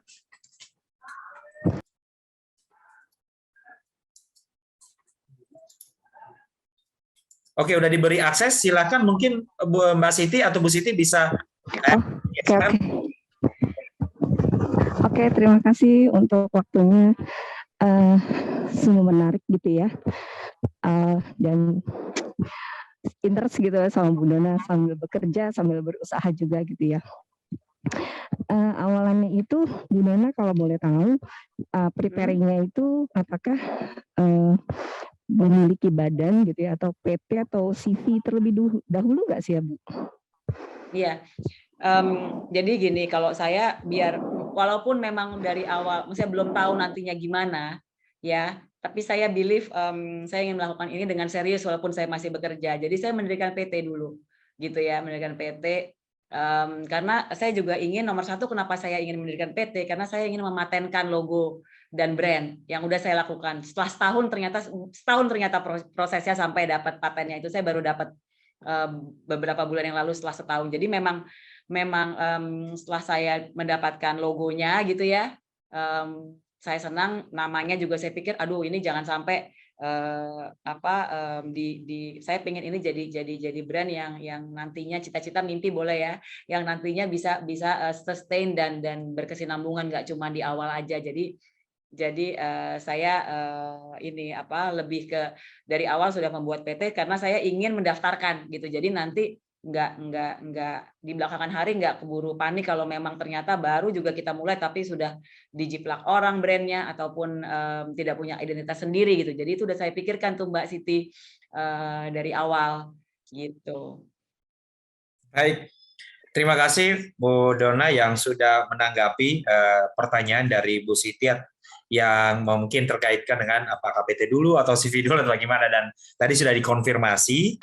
Dan mungkin masih ada pertanyaan daripada Bapak Ibu semuanya. Masih ada waktu nih, kurang lebih 2-3 menit lagi yang bisa ditujukan kepada Bu Dona. Maka kalau tidak ada, maka kita akan masuk kepada speaker kita yang milenial sini. Dan tentunya adalah jebolan alumni via UI yang tentunya bisa memberikan sharing kepada kita. Dan sebelum masuk kepada Mas Raihan, maka kita akan minta statement terakhir dari Bu Dona sebelum di closing. Silakan Bu. Ya, kalau buat teman-teman semua yang ingin start your own business, semangat aja terus gitu ya, tetap semangat, jangan takut gagal, semuanya itu adalah possible. Jadi just do it gitu. Oke. Terima kasih Bu Dona yang luar biasa, karena tadi kayak statement terakhir just do it, dan juga dari materi yang disampaikan oleh tadi Bu Dona adalah percaya dengan apa yang dikerjakan. Wah, itu keren. Jadi percaya apa yang dikerjakan, mungkin bisa jadi Bu ya, bisa cepat, bisa lambat, yang penting percaya akan apa yang dikerjakan. Percaya. Prosesnya. Ya, kalau jatuh ya bangun lagi, cek apa yang bisa kita lakukan gitu ya. Karena kalau enggak ya dari yang percaya deh, dari perusahaan-perusahaan yang startup ataupun perusahaan bisnis yang sudah jalan gitu ya, pasti 10 yang sukses, mungkin ada 50 yang tidak berhasil gitu. Jadi ya kita harus tetap yakin dan percaya. Baik, terima kasih Chief Dona yang luar biasa sudah sharing-sharing ke kita. Dan pas yang disampaikan Bu Dona jam 3 juga beliau akan pamit karena tidak ada agenda lain, tidak bisa bertahan dalam ruang Zoom. Maka kami dari pelaksana sangat mengucapkan terima kasih kepada Bu Dona yang sudah sharing bagi ilmu kepada kita semuanya, yang tentunya mudah-mudahan ini sangat bermanfaat nih buat teman-teman bagaimana cara memulai bisnis sendiri. Jadi terima kasih Bu Dona. Maka mohon izin kita akan lanjut kepada materi yang lain, yaitu paparan yang lain. Dan di sini sudah ada speaker kita yang mana ya, ini adalah mahasiswa, bukan mahasiswa, jangan nanti Mas Raihan bilang Mas Memo kayaknya bukan mahasiswa lagi, tapi alumni ya, alumni via UI. Dan Mas Raihan ini juga mempunyai founder daripada RD Motocars. Nah, ini kita nggak tahu nih apa usahanya, dan juga sharing daripada Mas Raihan tentu ini sangat bisa dibagikan kepada teman-teman yang hadir di sini. Jadi tidak menunggu waktu lama, Mas Raihan, waktu dan tempat kami persilakan Mas Raihan. Silakan Mas. Halo, selamat siang semuanya. Sebelumnya makasih ke Mas Memo ya buat kesempatannya. Terus juga aku izin juga nih ke Pak Jimmy nih buat ngelanjutin sesinya ya. Dulu tuh kayaknya Pak Jimmy pernah jadi dosen tamu ya, atau apa ya, dulu pernah deh kayaknya, udah sempet pernah ngeliat juga ya Pak ya. Iya, kayaknya pernah udah ya? lama ya. Pernah. Oh, waktu itu mahasiswa ya, Rehan masih ya? Iya. Oke. Sekarang gantian, saya yang jadi mahasiswa, Mas Rehan yang ngajarin ini sekarang. Enggak dong. Thank you. Iya, Pak. Oke. Jadi Nah, jadi perkenalan dulu mungkin ya. Jadi nama saya Rehan Rizky Darmawan. Sekarang ini lagi jalanin bisnis. Nama bisnisnya itu Ardi Motorcars, kayak gitu. Nah, sekarang umurnya masih 22 tahun. Terus lulusnya itu baru tahun lalu juga, belum nyampe 1 tahun. Alhamdulillah lulus tepat waktu, tepat waktu 4 tahun. Kayak gitu, kuliahnya tuh di Ilmu Administrasi Niaga UI, kayak gitu. Nah, ini sebenarnya ada PPT nih, mungkin boleh saya share screen kali ya? Bisa Mas, dipersilakan Mas.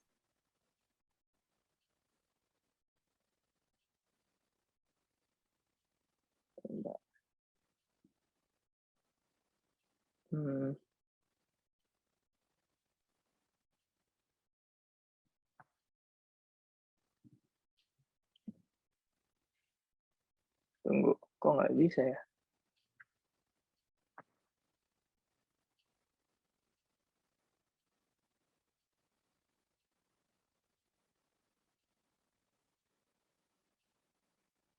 Mas, bentar ya Mas, harus quit dulu terus masuk lagi, bentar ya. Boleh, boleh.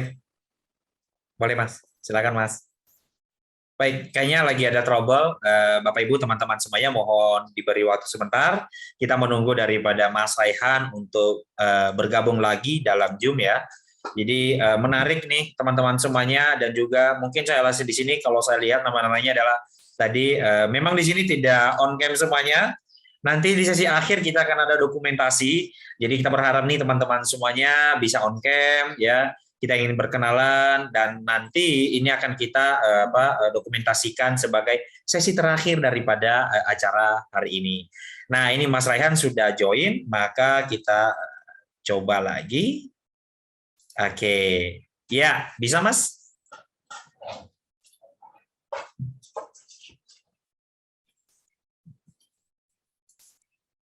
Oke, silakan Mas Raihan. Oke, kelihatan ya PPT-nya? Kelihatan Mas. Oke, jadi judulnya kayak yang diminta, How to Start Your Own Business. Oke, jadi sedikit tentang bisnisnya dulu. Jadi sekarang itu basically saya running 2 bisnis. Yang pertama tuh namanya Ardi Motorcars. Jadi Ardi Motorcars ini premium car consignment, jadi platform buat orang jual beli mobilnya yang gunain platform sosial media, khususnya Instagram, buat channel penjualannya, kayak gitu.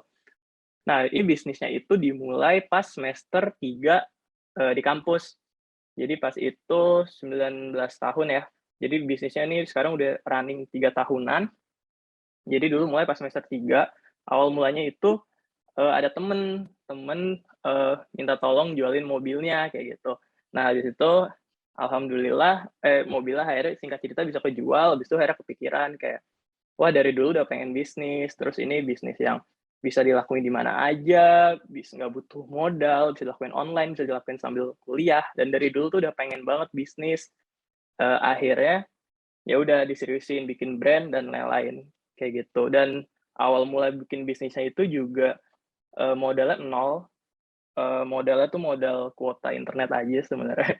Dan sampai saat ini pun juga ya masih dari modal nol itu, jadi digulung terus. Jadi nggak ada orang yang chip in, termasuk orang tua juga nggak ada chip in. Jadi dari modal nol itu akhirnya digulung-gulung terus, kayak gitu.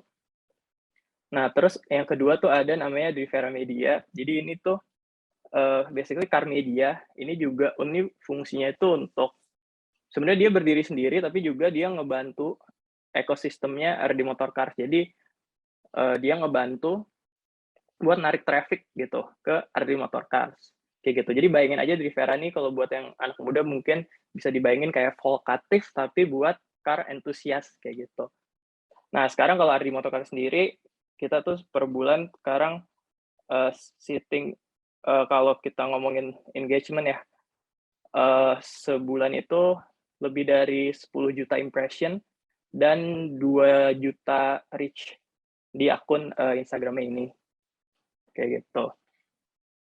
Dan ya udah sekarang akhirnya lulus kuliah, dan akhirnya setelah ya ngobrol sama orang-orang dan juga yang ngobrol sama klien-klien juga, basically ngobrol sama teman-teman, ngobrol sama orang tua, akhirnya currently saat ini decide buat full time buat lanjutin bisnisnya kayak gitu yang udah dibangun 3 tahun pas semester 3 kuliah. Nah, sekarang ke materinya, how to start your own business. Nah, ini yang pengen saya jelasin tuh dari buku judulnya Value Proposition Design. Ini buku yang bagus banget buat orang-orang yang mau mulai bisnis menurut saya. Nah, gimana nih bikin bisnis yang bagus? Ya basically harus bikin bisnis yang bisa product market fit, yaitu gimana customer profile yang bisa sesuai dengan value map dari bisnis kita kayak gitu. Jadi apa yang customer butuhin, bisnis kita bisa provide nih lewat produk atau service-nya. Dan kalau itu ketemu, jadilah bisnis yang product market fit. Nah, gimana nih caranya bikin bisnis yang product market fit? Nah, sekarang coba dikulik satu-satu ya. Nah, ini isi dari value proposition design nih. Ngeliatnya yang kanan dulu, customer profile. Jadi ada gains, jobs, dan pains. Nah, dari gain, jobs, and pains ini dijawab ke bisnisnya, yaitu value map, gimana bisa nyiptain namanya gain creators, itu untuk jawab gains, terus jobs dijawab dengan produk dan service-nya, dan pains dijawab dengan namanya pain relievers. Ini lanjut ke contoh ya. Nih, contohnya misalnya orang yang mau belajar bahasa Inggris. Apa sih yang dia mau gains nih misalnya? Pertama dia pengen bisa belajar, ini kita yang kayak hijau ya. Misalnya pertama pengen bisa belajar bahasa Inggris. Terus pengen bisa ngomong bahasa Inggris secara fluent. Pengen bisa confident dalam bahasa Inggris. Kayak gitu. Nah, terus itu gains kan yang pengen dia tingkatin. Terus jobs tuh dari kebutuhan itu tuh mau dia gunain buat apa sih sebenarnya? Apa keperluan dia? Nah, misalnya dia pengen bisa speak to client, terus bisa baca dokumen dan bisa nulis dalam bahasa Inggris. Nah, terus ada juga yang merah ini pains. Masalah-masalah apa emang yang orang ini alamin dalam belajar bahasa Inggris? Mereka misalnya bad grammar, bad vocabulary, terus susah dalam susah memahami orang yang ngomong bahasa Inggris. Terus juga mungkin misalnya nih orang udah tua, mungkin dia mau ikut kursus bahasa Inggris, dia ngerasa kayak nggak bisa catch up gitu sama yang muda-muda, atau mungkin aksennya kurang bagus. Ini contoh dari customer profile of English learner ya.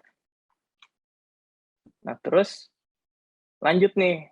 Akhirnya dari customer profile udah ketahuan nih, customer-nya tuh kayak gimana sih?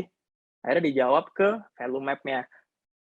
Misalnya dari yang gains nih, misalnya dijawab dengan, oke, bikin step-by-step instruction, bikin group discussion, bikin sistemnya bisa belajar di mana aja, ada personalized curriculum, dan lain-lain. Kayak gitu. Terus misalnya si jobs-nya nih dijawab dengan, oke, nyiptain produk atau jasa, yaitu ada private tutoring, ada online course, ada group study. Terus juga gimana nih biar pains-nya nih bisa terjawab nih, pain reliever-nya apa.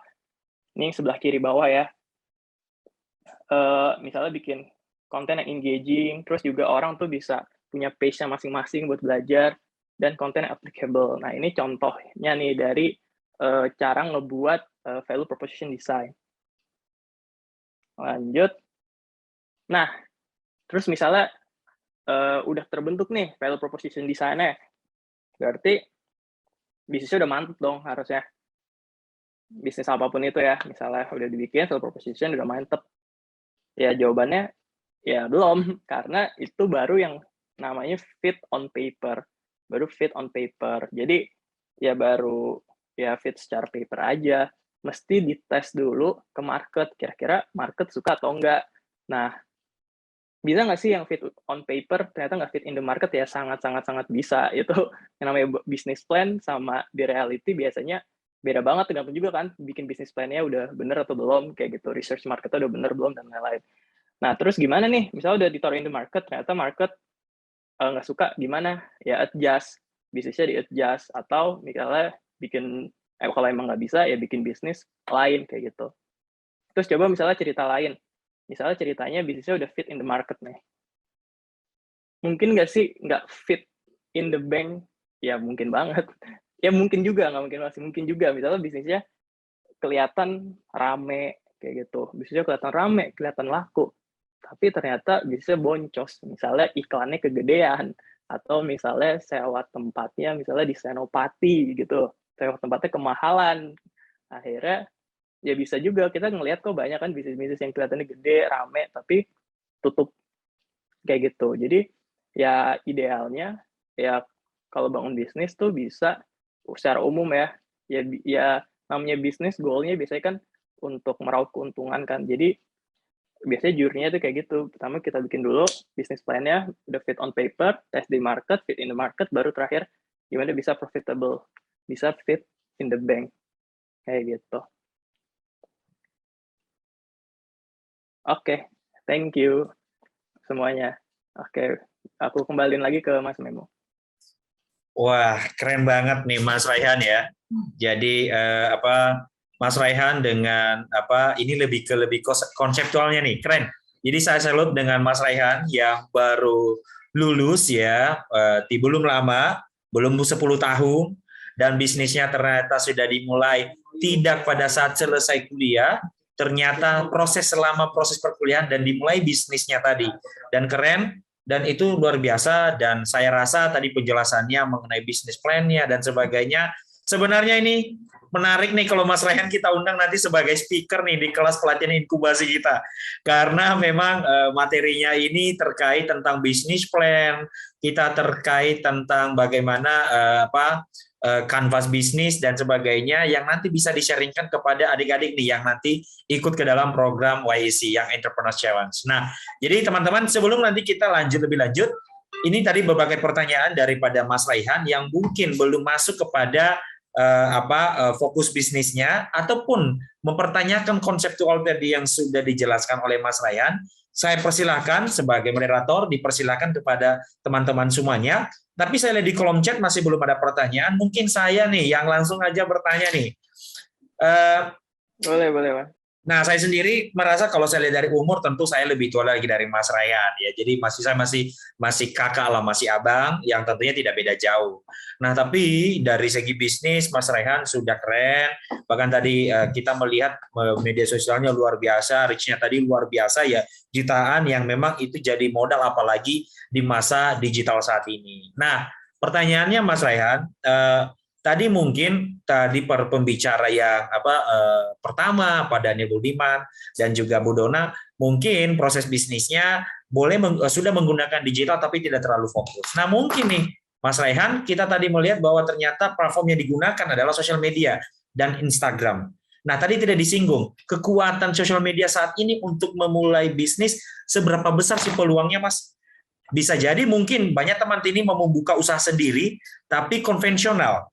Nah sekarang Mas Raihan ternyata tidak butuh biaya besar, bahkan tidak ada dari investor, bahkan dari orang tua tadi Mas Raihan bilang itu berputar dari duit sendiri. Nah pertanyaannya, seberapa besar sih peluang ketika membangun sebuah usaha tidak butuh modal ternyata hanya menggunakan digital? Silakan Mas tanggapannya Mas. Iya bisa banget ya. Maksudnya udah ngelihat juga ya case yang lain-lain banyak banget manfaatin sosial media karena ya sebutannya apa ya, ini free real estate gitu loh, kayak bener-bener gratis kan, yang bisa banget dimanfaatin sekuat-kuatnya, kayak gitu sih. Dan caranya gimana? Ya yang paling ideal sih harusnya ikut course ya, kalau menurut saya ikut course, ngobrol sama orang-orang, ntar tes di market, trial and error. Kalau berhasil lanjutin, misalnya nyoba 10 hal berbeda di market, cara marketing gitu. Terus mungkin 5 berhasil, 5 gagal, ya udah yang 5 yang gagal buang, 5 berhasil lanjutin. Ntar tes lagi 10 hal lagi, apa kayak gitu-gitu terus aja sih, paling trial and error terus sih kalau aku Mas, kayak gitu. Sama ikut-ikut course, ngobrol-ngobrol sama orang, kayak gitu sih. Sama kayak Bu Dona bilang kayak networking itu juga ya pasti penting banget. Oke. Gitu. Menarik ya Mas. Jadi tes case terus, trial error, dan kalau salah ubah, kalau kurang pas diperlengkapi dan sebagainya. Nah, sekarang saya tarik ke pertanyaan yang selanjutnya. Tadi sampaikan kalau tidak salah, mungkin saya dikoreksi semester 3 dimulai usahanya ya Mas? Iya, semester 3. Nah, semester 3 nih. Nah, mungkin teman-teman di sini mungkin baru ada yang semester 1, baru pertama kuliah semester 2, 3, 4, dan atau semester akhir. Pertanyaan saya adalah, ini mungkin sharing knowledge nih, dari mindset-nya, Mas Raihan dulu mau melakukan usaha semester 3 itu karena faktor apa ya, Mas? Apakah karena faktor ternyata via-nya yang mendoktrin supaya Mas Raihan jadi seorang pebisnis, atau Mas Raihan sendiri nih, atau mungkin ada satu motivasi buat Mas Raihan sehingga dari semester 3 yang mungkin masih fokus terhadap kuliah tapi ternyata membuka usaha. Nah, itu mungkin bisa di-sharingkan Mas kepada teman-teman yang saat ini masih aktif. Mungkin ada luck factor-nya juga kali ya. Sebenarnya timing-nya aja sih kebetulan maksudnya keretanya nih lagi datang gitu kebetulan. Jadi dulu pas SMA, sebenarnya tuh dulu pas SMA tuh suka bantuin temen jual-jual barangnya gitu. Sebenarnya barang receh aja sih, kayak HP-nya, laptopnya, kameranya gitu-gitu. Jadi bantuin temen jual barangnya pas dulu SMA. Nah, habis itu pas kuliah, akhirnya based on portfolio itu yang sebenarnya juga kayak nggak penting juga gitu. Based on that portfolio, habis itu ada temen akhirnya yang kayak, kalau jualin mobil bisa gak? Gitu. So, oh bisa. Kayak gitu. Dan ya udah akhirnya itu kan happen pas semester 3 dan kebetulan nih kan objeknya mobil ya. Dan aku tuh juga ini Mas, emang dari kecil tuh suka banget mobil, dari kecil. Jadi dulu jadi emang dari kecil suka banget mobil. Dulu aja tuh pernah kayak sakit. Jadi mungkin kayak ini Bu Dona suka jeans, kalau aku tuh suka banget mobil. Jadi dulu pernah tuh sakit DBD gitu di rumah sakit 6 hari. Habis itu pas keluar dari rumah sakit bukannya pulang kayak minta ke orang tua kayak ke showroom mobil dulu dong gitu. Ya gitu. Dan emang dari kecil tuh pengen banget jadi entrepreneur juga. Jadi dari kecil tuh baca-baca buku kayak Robert Kiyosaki gitu-gitu. Terus pernah ada kayak apa ya, hari cita-cita gitulah di sekolah. Terus dulu juga pakainya orang lain, teman-teman kan pada pengennya jadi pilot, jadi kalau cowok-cowok jadi pemain bola gitu-gitu. Nah, aku tuh pas itu pakai jas.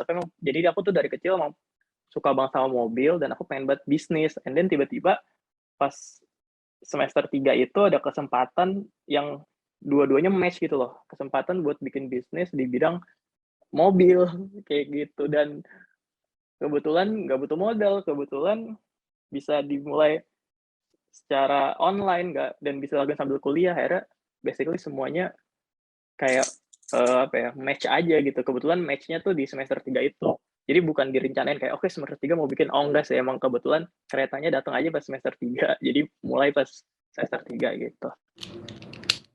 Wah, keren. Jadi memang berarti pada prinsipnya adalah tadi menarik, ada beberapa juga memang sharing-sharing, saya ikut sharing ya, bahwa ternyata memang bisnis itu ternyata dimulai dari hobi. Ternyata dari hobi dan itu dijadikan sebagai usaha ya. Jadi terima kasih Mas Raihan. Dan hari ini ada pertanyaan nih dari Tasya Aryani Pramelsia. Izin bertanya, sekarang ini followersnya Early Motorcars itu hampir menyentuh 80.000 ya di Instagram. Waktu itu Kak Raihan waktu berapa lama ya followers 0 sampai berhasil mendapatkan 10.000 followers dan mendapatkan kepercayaan dari konsumennya? Pertanyaannya adalah strategi dan langkah awal apa saja yang dijalankan oleh Kak Raihan saat berusaha mencapai followers dan terus meningkat mendapatkan kepercayaan dari konsumen. Nah, mungkin silakan Mas Raihan. Oke, ini sebenarnya ada kayak gitu ya, ada kayak mitos gitu di antara teman-teman juga kalau lagi nongkrong sama teman-teman yang bisnisnya juga di Instagram gitu ya. Mitosnya tuh adalah nge-push dulu banget sampai 10K gitu.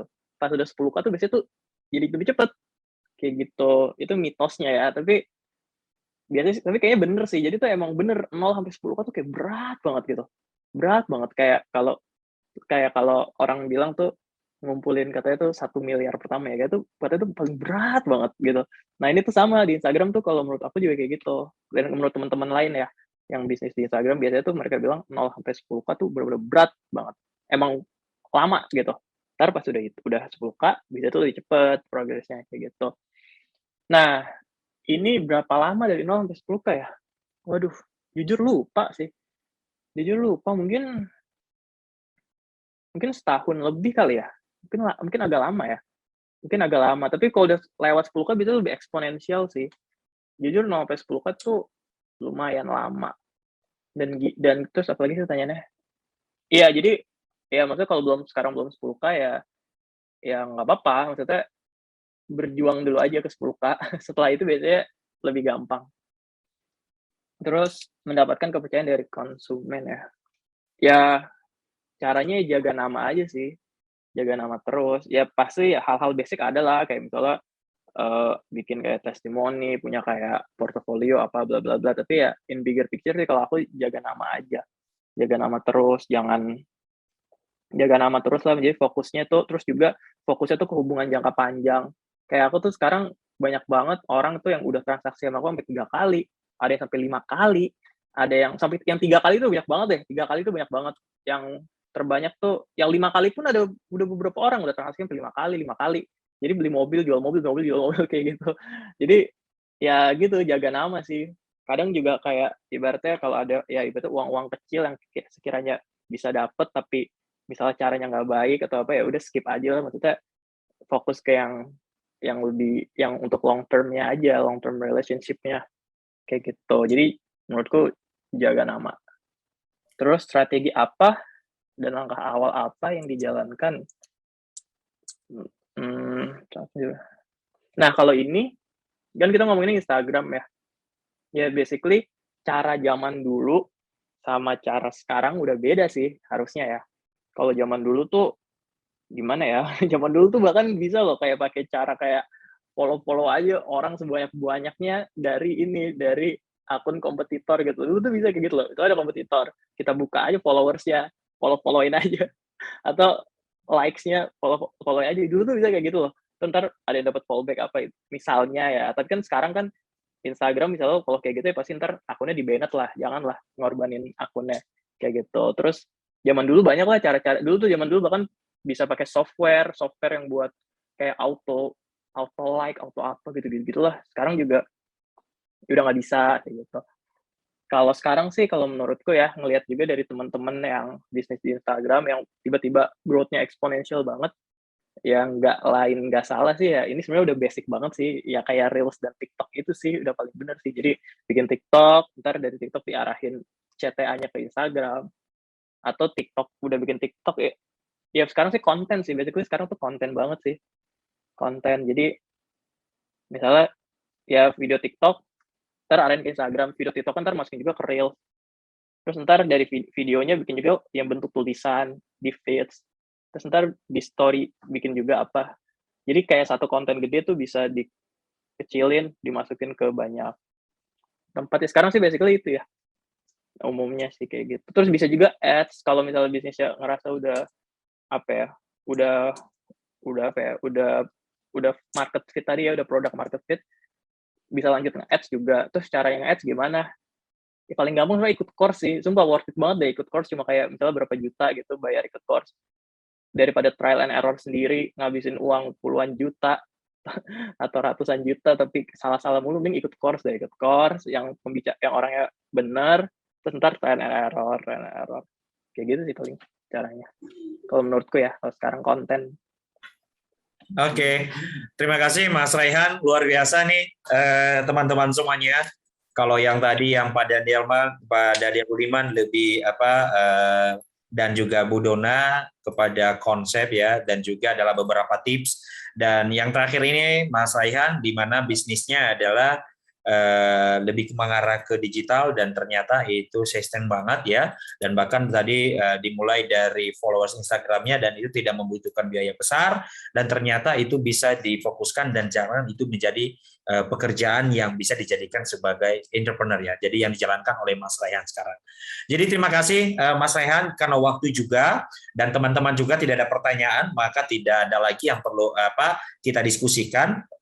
Dan saya beberapa simpulkan dari tadi catatan-catatan penting ya dari para speaker semuanya terkait dengan tadi Pak Daniel menjelaskan bahwa memang untuk membuat sebuah usaha sendiri harus self awareness-nya itu tinggi, mengetahui potensi diri, passion, dan berani mengambil keputusan sendiri.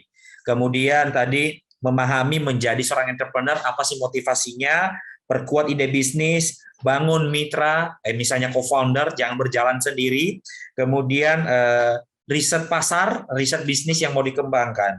Kemudian tadi Bu Dona, ada beberapa catatan dari saya bahwa ketika memulai bisnis yang paling pertama sekali yang harus dikembangkan adalah networking ya. Jadi partner kerjasama, kemudian brandnya harus diperhatikan, kemudian selalu knowledge brandnya atau learningnya terus dilakukan, passion, innovation dan kolaborasi, dan paling penting catatan tadi dari Bu Dona adalah belief, percaya terhadap apa yang dikerjakan. Dan terakhir, Mas Rehan tadi sudah menjelaskan bahwa value proposition design itu cukup penting dengan tadi konsep yang dijelaskan oleh Mas Rehan yang luar biasa, dan tentunya itu menjadi satu pengetahuan baru buat Bapak Ibu semuanya, teman-teman semuanya, karena memang tema kita hari ini sangat sudah menjawab daripada penjelasan para speaker kita, karena hari ini kita fokus membahas tentang bagaimana memulai bisnis sendiri. Jadi itu mungkin dari saya. Mungkin sebelum saya serahkan ke MC, penutup mungkin ada closing terakhir dari Pak keynote kita, Pak Jimmy. Mungkin masih ada Pak yang mungkin closing singkat Pak, statement terakhir. Ya, terima kasih Mas Memo. Waduh, keren banget tadi Mas Rehan, luar biasa ya. Saya jadi keinget waktu saya baru mulai usaha juga, kira-kira 30 tahun yang lalu. Kayaknya waktu itu seumur gitu ya, masih kuliah juga. Dan itu enaknya kita dari muda gitu ya, berusaha, kalaupun jatuh kita bisa bangkit lagi, mulai lagi, jatuh lagi, bangkit lagi, dan seterusnya. Jadi saya diajarkan oleh mentor saya bahwa kalau kita mau mulai bisnis itu think big, jadi berpikirnya harus besar gitu ya. Tapi nggak bisa nunggu gitu kan, kata Mas Rehan tadi, mau ngumpulin duit dari orang tua atau orang lain sampai kapan gitu kan. Jadi start small aja nggak apa-apa. Ya mulai dengan mungkin account di Instagram ataupun mungkin toko kecil ataupun kita menjajakan dagangan kita kemana-mana. Start small, walaupun tadi horizonnya thinking big gitu ya. Dan yang paling penting adalah mulai dari sekarang. Karena kalau kita misalnya hanya punya mimpi kemudian nggak mulai-mulai, ya nggak akan jadi gitu. Tadi failure is part of the game gitu ya, bahwa kita nggak akan selalu berhasil. Even orang-orang yang sudah besar pun mereka akan di satu titik mengalami kesulitan dan juga yang namanya kegagalan for one reason or another. Nah, saya titip jadi Mas Memo ini kita masih punya kesempatan, masih memberikan kesempatan kepada teman-teman yang mau memberikan idenya atau mensubmit idenya gitu ya di dalam kompetisi Young Entrepreneurs Challenge ini, karena saya ngerasain gitu ya waktu masih ya tadi saya juga mulai di semester 2 juga, kira-kira usia 19, berarti kira-kira 30 tahun yang lalu gitu. Oh, ketahuan deh umurnya. Nah, jadi pada saat itu ya tadi ya saya perlu pitching kemana-mana gitu kan, dan memang pitching di awal-awal itu nggak butuh banyak gitu. Pada saat itu saya hanya diberikan oleh om saya uang 1 juta hasil pitching itu, kemudian saya mulai gitu ya. Dan setelah itu lumayan membesar, kemudian akhirnya saya harus stop lagi gitu. Kemudian memulai usaha yang lain baru setelah usia saya 30 tahun, sambil waktu itu baru selesai kerja, saya mulai usaha yang betul-betul sampai sekarang bertahan, hingga dari saya sendiri sekarang punya karyawan yang lumayan banyak gitu. Jadi dan itu memang passion saya ya, untuk memberikan pekerjaan kepada banyak orang gitu. Nah, ini kesempatan untuk teman-teman, run it by us, kirim, nggak ada salahnya, nggak ada ruginya gitu ya, kirim idenya. Sudah dijelaskan juga di situ bagaimana untuk membuat proposalnya gitu ya. Kalau misalnya nanti terpilih, ya kita tentu akan bertemu lagi untuk memulai satu perjalanan yang exciting gitu ya. Saya sendiri juga a vivid investor gitu. Saya tadi juga sama Pak Daniel juga seorang investor yang luar biasa. Sebelumnya beberapa minggu yang lalu Bu Noni juga sama, pemilik daripada Bluebird, komisaris utama dari Bluebird, itu juga sama, vivid investor juga. Jadi kita siap gitu untuk mendengarkan, untuk nantinya sharing dan juga ingin belajar juga dari para generasi muda gitu ya, supaya kita bisa bareng-bareng membesarkan Indonesia. Jadi pemikirannya tadi pertanyaannya Mas Memo kan bukan hanya berpikir tentang mendapatkan uang, tapi bagaimana kita bisa kontribusi sehingga kita bisa membesarkan bangsa ini. Tapi tentu tidak ada salahnya kalau sambil kita membangun, kita juga bisa menikmati keuntungan finansial dan juga kesejahteraan gitu ya, yang tentu perlu kita bangun untuk keluarga kita ya, termasuk anak-anak kita kan maunya sekolahnya yang bagus gitu kan, kalau bisa ke UI, kalau bisa ke luar negeri dan seterusnya. Nah ini dimulai dengan satu step dulu, taruh idenya ke dalam, ditulis idenya, kirim ke orbitin.id. Terima kasih. Wabillahi taufiq wal hidayah. Assalamualaikum warahmatullahi wabarakatuh. Terima kasih Pak Jimmy yang luar biasa, yang secara prinsip sudah menyampaikan bahwa sekarang kita tunggu teman-teman idenya ya. Jadi maka dari tadi closing Pak Jimmy juga dan saya juga sebagai moderator saya undur diri karena webinar sudah selesai, dan untuk penutupan selanjutnya saya serahkan kepada MC kita yang hebat, Mbak Raisya. Silakan Mbak Raisya. Baik, terima kasih banyak Mas Memo yang sudah menjadi moderator di webinar pada hari ini. Saya juga ingin mengingatkan kembali nih bahwa bagi para peserta yang memenuhi syarat masih dapat mendaftarkan dirinya pada Young Entrepreneur Challenge karena pendaftaran sudah diperpanjang dan akan ditutup pada tanggal 11 April 2022 nanti. Jadi sayang banget nih teman-teman kalau kelewatan, langsung aja mendaftarkan dirinya ya. Nah, tidak terasa kita sudah berada di penghujung acara. Untuk mengabadikan momen ini, kita akan melakukan sesi foto bersama. Jadi untuk seluruh peserta diharapkan untuk menyalakan kameranya masing-masing. Untuk panitia dokumentasi bisa dipersilahkan untuk mendokumentasikan sesi foto bersama kali ini.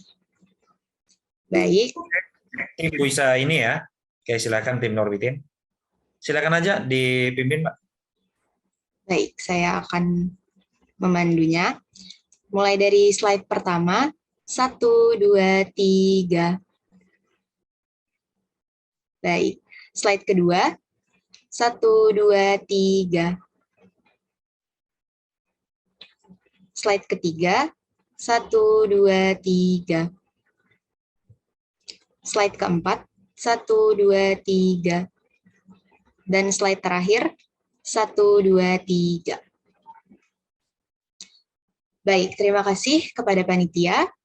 Dengan berakhirnya sesi dokumentasi tadi, berakhir pula acara webinar How to Start Your Own Business pada hari ini. Saya ingin mengucapkan terima kasih sekali lagi kepada para speaker kita yang luar biasa hari ini, yakni Pak Jimmy, Pak Daniel, Ibu Dona, dan Kak Raihan, karena telah meluangkan waktunya untuk mengisi webinar di siang hari ini. Dan terima kasih juga kepada Kak Memo karena telah menjadi moderator pada kesempatan kali ini. Terima kasih saya ucapkan juga kepada seluruh audiens yang sudah antusias berpartisipasi dari awal hingga akhir acara. Saya Raisa, selaku Master of Ceremony, mohon pamit undur diri. Semoga berbagai insight yang kita dapatkan pada hari ini dapat bermanfaat bagi kita semua. Selamat sore, wassalamualaikum warahmatullahi wabarakatuh.